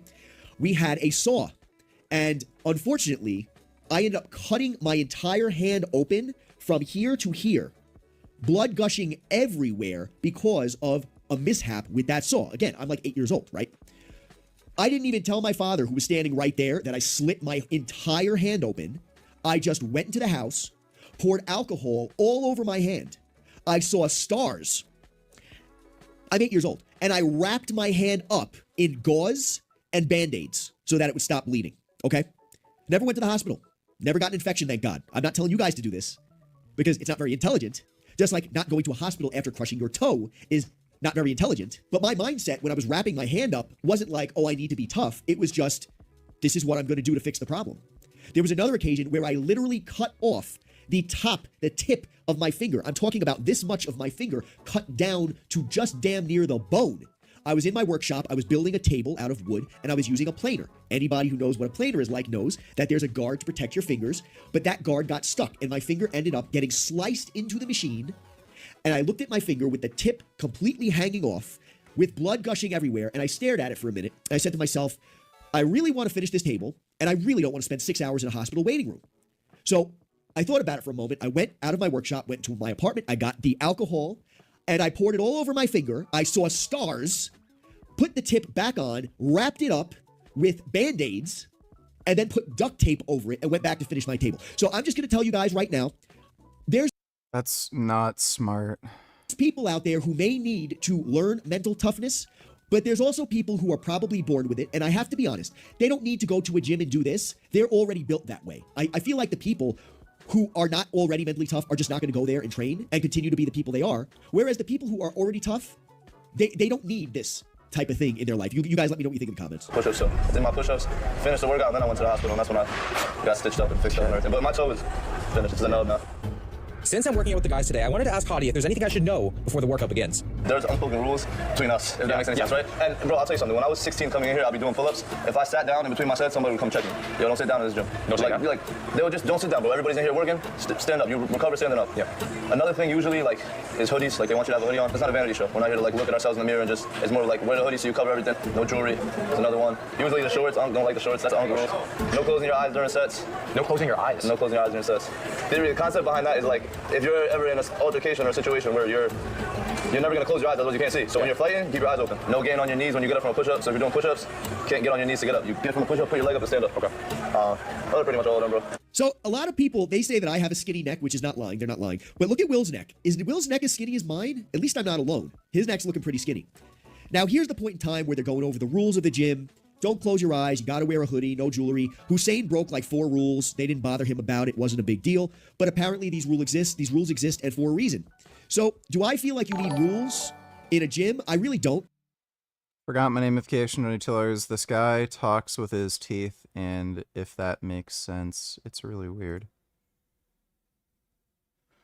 I don't know what you mean by talking with your teeth. Thanks for the donation that forgot my namification. I don't think you need that kind of structure unless you want that kind of structure. Do I sit down during sets on my rest time? I'm going to be 100% with you guys. At least for the most part, when I was cutting, when I was trying to lose weight, I would do my set and then hop on a stepper or a treadmill in order to get calories going. Never sat down. Once in a while, if you want to sit down, not an issue to me.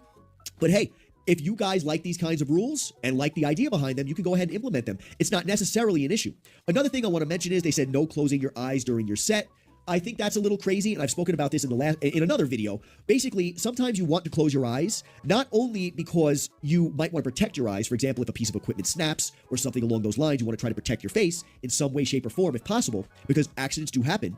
But also, when you close your eyes, you can be digging deep. Think about somebody who needs to think for a minute. Hold on. I need to think for a minute. Closing your eyes. They're not like this. They're not, I need to think for a minute like this. They're digging deep. They're concentrating. They're focusing. So while telling people to keep their eyes open because maybe it's like, well, you need to face what you're going through now, it might sound cool on paper, but I have to be honest with you. I personally disagree. I do believe that it's actually taking away from your ability to do better. You let me know what you think. This is our friend Will. He's going to be joining us today. It's a firm shake. First of all, Will got push that. No. You got a spare hoodie? I shake my legs for you. All right, so off the bat, we see a more likable version of Unk. Now, Unk shaved his very intimidating beard. We can see Unk's face now, and I have to say, Unk has a great face. I love the guy's face. He's got a very, very good smile. I wish the guy's kind of I love. Squeeze the weights. Come on, bro. Why do you think Hamza said he didn't make any progress on his physique for 2 years after the first year of training? Is it cause he didn't do training? Or cause he wasn't training hard enough? How many days per week does he work out? How many reps and sets UT? Yeah, he just wasn't training hard and consistently. I have no idea how often he works out. He seems to go through phases where he pretty much doesn't train at all, and then he'll train a decent amount for a few months and then just stop. He clearly doesn't train consistently, but I'm not sure. Thanks for the donation though, Dodo. That's not acceptable. Yeah, that's okay. Engage here. Come on, bro. It's in you, bro. It's in you. Come on, give me effort. Give me effort. Hi. You don't get no average discount. You gotta understand this. Health is the state of mind. Health is the state of war. You gotta fight. You gotta fight. Go get it. Fight back. A baby. They treated him like, I'm going to teach you what you need to be like when you grow up. So while it's playful with Will, I can say, like I said in the beginning of the video, I noticed a lot of different things compared to the Hussein video in comparison to this video, which leads me to believe that Hadi, although he ghosted me on our interview, decided to implement a lot of what we see in this video because of what I likely said. Because I was very specific with what I wanted to see from them in future videos. He had all that information.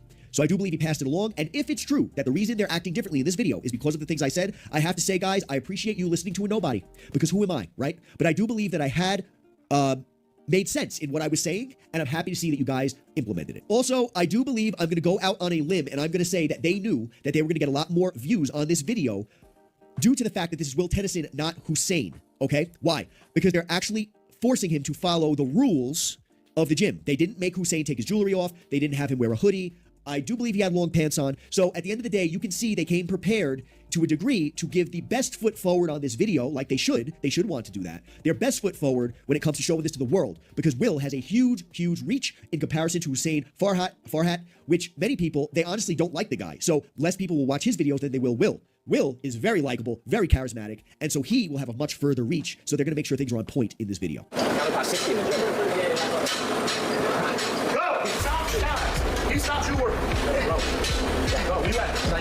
Now, I find this to be interesting. We have Unk here doing what he looks like, critiquing Will's form and making sure that he stays in proper form, which is one of the things that I spoke to Hadi about. I said to him, bro, why do you got these guys training in here without proper form? They're going to end up hurting themselves. And he said, well, it's not really about the training. It's more about the mental aspect. John Bravo donated $2.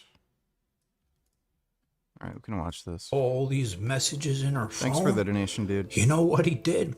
He flipped it out like we know he does, right? And we've already reacted to Chafee versus Negra. 2 questions. 1. Why is Mophead posting anti-white racist content on his channel? He's racist against white people clearly. 2. Does it bother you that Dower hit Stefania's pussy? he threw her outside in the back patio with their kids and locked her up, and she even posted it on her Instagram.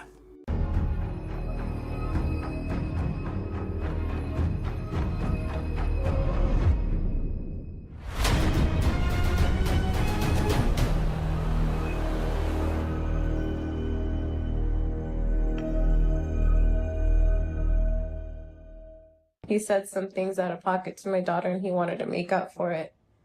But he didn't want me to go online and telling everyone because I have videos of the way that he was speaking to my 11-year-old daughters. I don't respect a man who will ever try to break a bond between a mother and a child. There's like the attraction or the admiration goes like that. You know what's going on with Peggy Watson? That strung out piece of shit. His whole life is crumbling down harder than what we know he's got going on in his pants. The last time we saw him in that shit show fight with Angie, right? Where he showed the world how much he must love getting pegged with that bitch-like behavior. I'm in a different city, bitch. What's up now? We're at the house, and I'm wanting my dick sucked, and I can't get my fucking dick sucked. I'm pissed. Well, then get the fuck out of here and be by yourself. I'll fucking kill everybody. Leave me the fuck alone, you know? Like, if I'm gonna fight a chick, I might as well just throw her in the fucking water. Well, since He's saying this next to a fucking child. It's crazy. then, remember his bitch friend, that meth head that was always by his side anytime he needed him like a sharmuta, right? Well, something bad happened. He caught him sliding in Okay, G. to his sharmuta's DMs to be by her side. And when Wes found out about it, he kicked her out on the street and locked her outside of the house with her kids. But it gets worse. Remember how Wes always preaches to everybody, you don't drink, you don't do drugs, you don't party, you don't go to strip clubs, right? Those are his vices. He says you never fall back in your old ways. Well, he's fallen back in his old ways, and he's all strung out. And let me tell you, he's putting on a show for everybody. Wait until I show you this shit.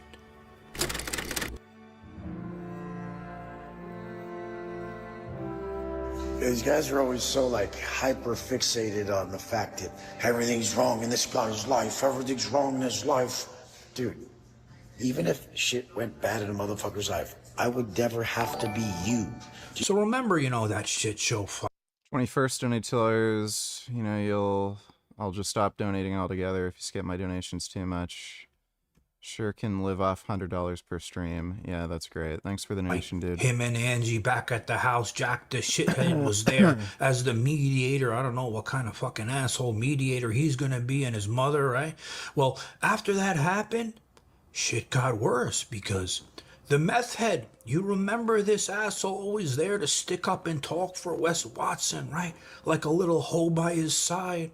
Well, he caught him, right? Because he looked in Angie's phone and he saw that they're talking to each other. Let me read you some messages here. All right, so this is a message here from one of Wes's friends about E. He goes, what happened to E? That's the trained by E meth head asshole. He says he's being accused of something he didn't do. What did he do? Bro, he was pillow talking with Angie and shit. And I guess also Gabby. Remember, that's the other ex he had. The Sharmuta, big one. Like siding with Angie about Angie and Wes's beef. Wes ended up seeing the DMs in Angie and Gabby's phone and told that blank ass motherfucking dork to get lost and never come around again. I tried to tell it from the beginning about that little piece of shit. Look, they even used my words. I almost beat the fuck out of him. The pussy wouldn't even get out of the car. And then the friend goes, what the fuck? Who the hell talks to his homie's girl on the low like that? Complete snake shit. Yeah, he's lucky he didn't catch a beatdown to him like that 7-foot black guy. What the fuck is he gonna do now? Wes is his whole life. So then, when Wes saw all these messages in her phone, you know what he did? He flipped his shit out, like we know he does, right? And he threw her outside in the back patio with her kids and locked her up, and she even posted it on her Instagram. Kids are the #1 priority. I don't care about material things. I care about nurturing and taking care of my kids. And if somebody gets in the way of that, they gotta go. I don't need somebody to come step in and do what Wes has done, because even though they're nice things that were done, there's also things, you're right, there are things that have been done where are not forgivable. They're just not okay. You can work with someone, but if they're not willing to put kids first, then if you can't come correct in all ways, you gotta go. So after that, she ended up leaving. But that's not the only shit that was going down, because Wes fell back in his old ways and his old vices, right? So imagine adding that to the conversation, as we saw. Remember when we were watching that video, we said, these cameras are on. Imagine what happens between these two assholes when the cameras aren't on, and now there's substances involved. And I first started noticing, on his stories on Instagram, he starts slurring his words like an asshole. And we all know when you see somebody fucked up, You know they're fucked up, and he couldn't even speak straight, and he started saying all this stupid shit in his car. This guy behind us thought that we were really gonna back into him. Like as if someone pulls in front of your shit bucket, and they're in a Phantom, and they're going to back into the front of you. You honk it, oh, don't back into me. Dude, you're in a shit bucket. We're in a Man Street Phantom, you fucking moron, okay? Like, oh my God. I tell Alfonso all the time, shoot him, just shoot him. Just come here, shoot him. And he's like, I can't shoot them for that. What do you think about that?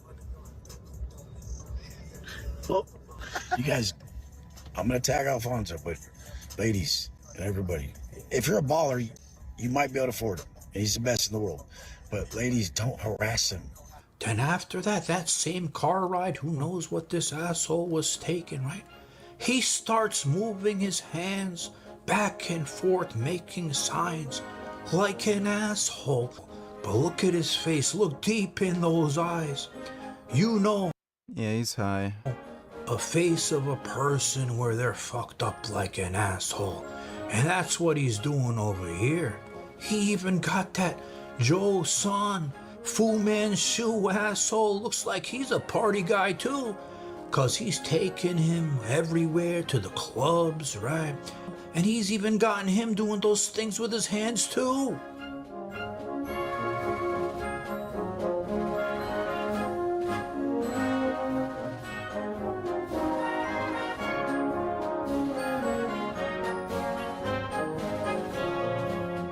And then he takes the Fu Manchu and his other crew, right, to the strip club.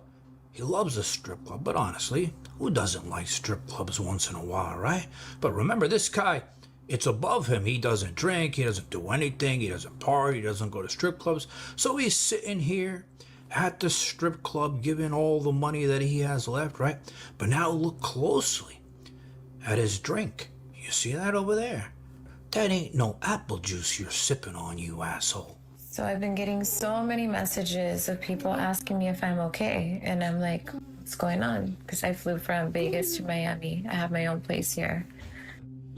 Long story short, I guess Wes went to like a strip club or something and they're like, are you okay? Of course I'm okay. There's two types of people. When your back's against the wall, are you gonna go to Vices or are you gonna put the work in and do what you gotta do? I'm attracted to people who, when life is tough, they do the right thing, even when it's hard, right? That's what I loved about him, but that's not who he became. So the attraction, the love was there. I have love for him as a person, but the attraction faded away because the things that I admired in him were not there. So the version of who he is not in alignment with who I am. So now he's been up to this new lifestyle or old lifestyle, whichever way you want to look at it now, so often that he has his bitch-ass chauffeur staying in his house at night. I don't even want to know the other shit that they're doing together. And it's funny because he sits there making stories saying, you know what? I don't want these cars anymore. I just want the Rolls Royce so I can be pimped around, because he doesn't want to admit he's getting fucked up and can't drive. And then he also doesn't want to admit he's going broke and he's got to sell the other cars.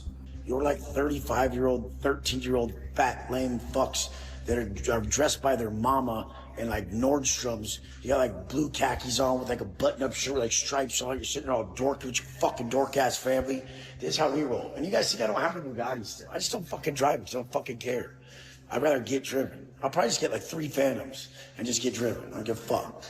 Now, as I've said many times before, the last thing I would want to see in life. This guy is such a dumbass, dude. Man, it would suck just having that mentality, like needing to impress other people, and like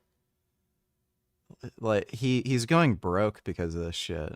He could have just saved his money and been chill, but he's going broke and fucking losing everything. Is a man to fail or prey on his downfall. When you go through things in life, when you make mistakes in life, it's supposed to make you a stronger, better man. This man went to prison. He comes out, he becomes very successful. And instead of learning from the mistakes from his past. He let his weaknesses cause even a bigger downfall. He let his insecurities ruin his whole life. From the incident with the 7-foot monster to what we're seeing now, him going back to his old vices and his old ways, shows that this man didn't learn from his past. He didn't learn from his mistakes because he can't deal with the things that are going on in his life. And in the end, it's a sad story of a man who's so weak inside and is the exact... Yeah, Wes Watson's a bit of a dumbass. Okay, I know Dota wanted me to react to this. We'll react to the iDubbbz thing tomorrow. It's just pretty late. I was planning on streaming earlier today, but I decided to take a nap after I ate because I knew if I didn't take a nap, I'd just fall asleep on stream, but then my alarm didn't go off, so I ended up waking up really late. But I'm going to try to get some sleep. I don't have to train tomorrow, so I'll probably do a morning-afternoon stream. Oh, Gum Gum. Oh, what's this kitty up to? What you doing, Gum Gum?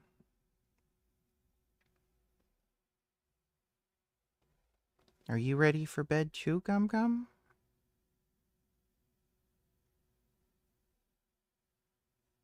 Are you ready for bed, Gum Gum? Oh. Oh my goodness.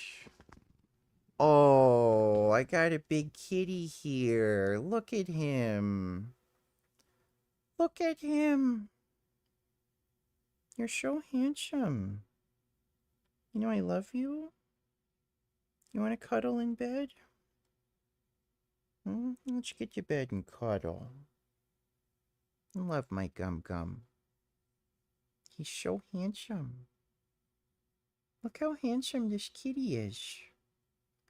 Oh my god, he is so nice. What a good baby. I love my baby.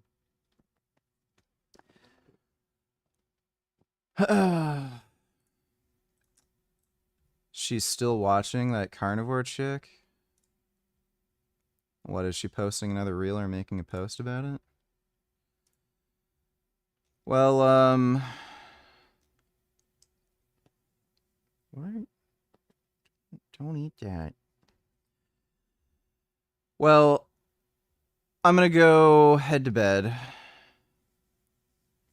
And get some rest. And yeah, we'll probably do a morning-afternoon stream. Just chill, play some games, probably play some racing games and shit.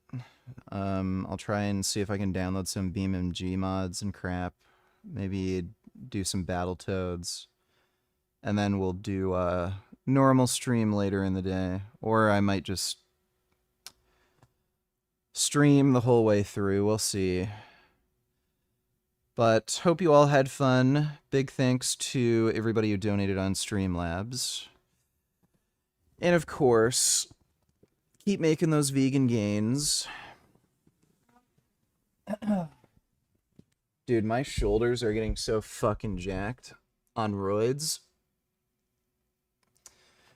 So I'm enjoying that. But, nighty-night, everybody. I'll see you all tomorrow.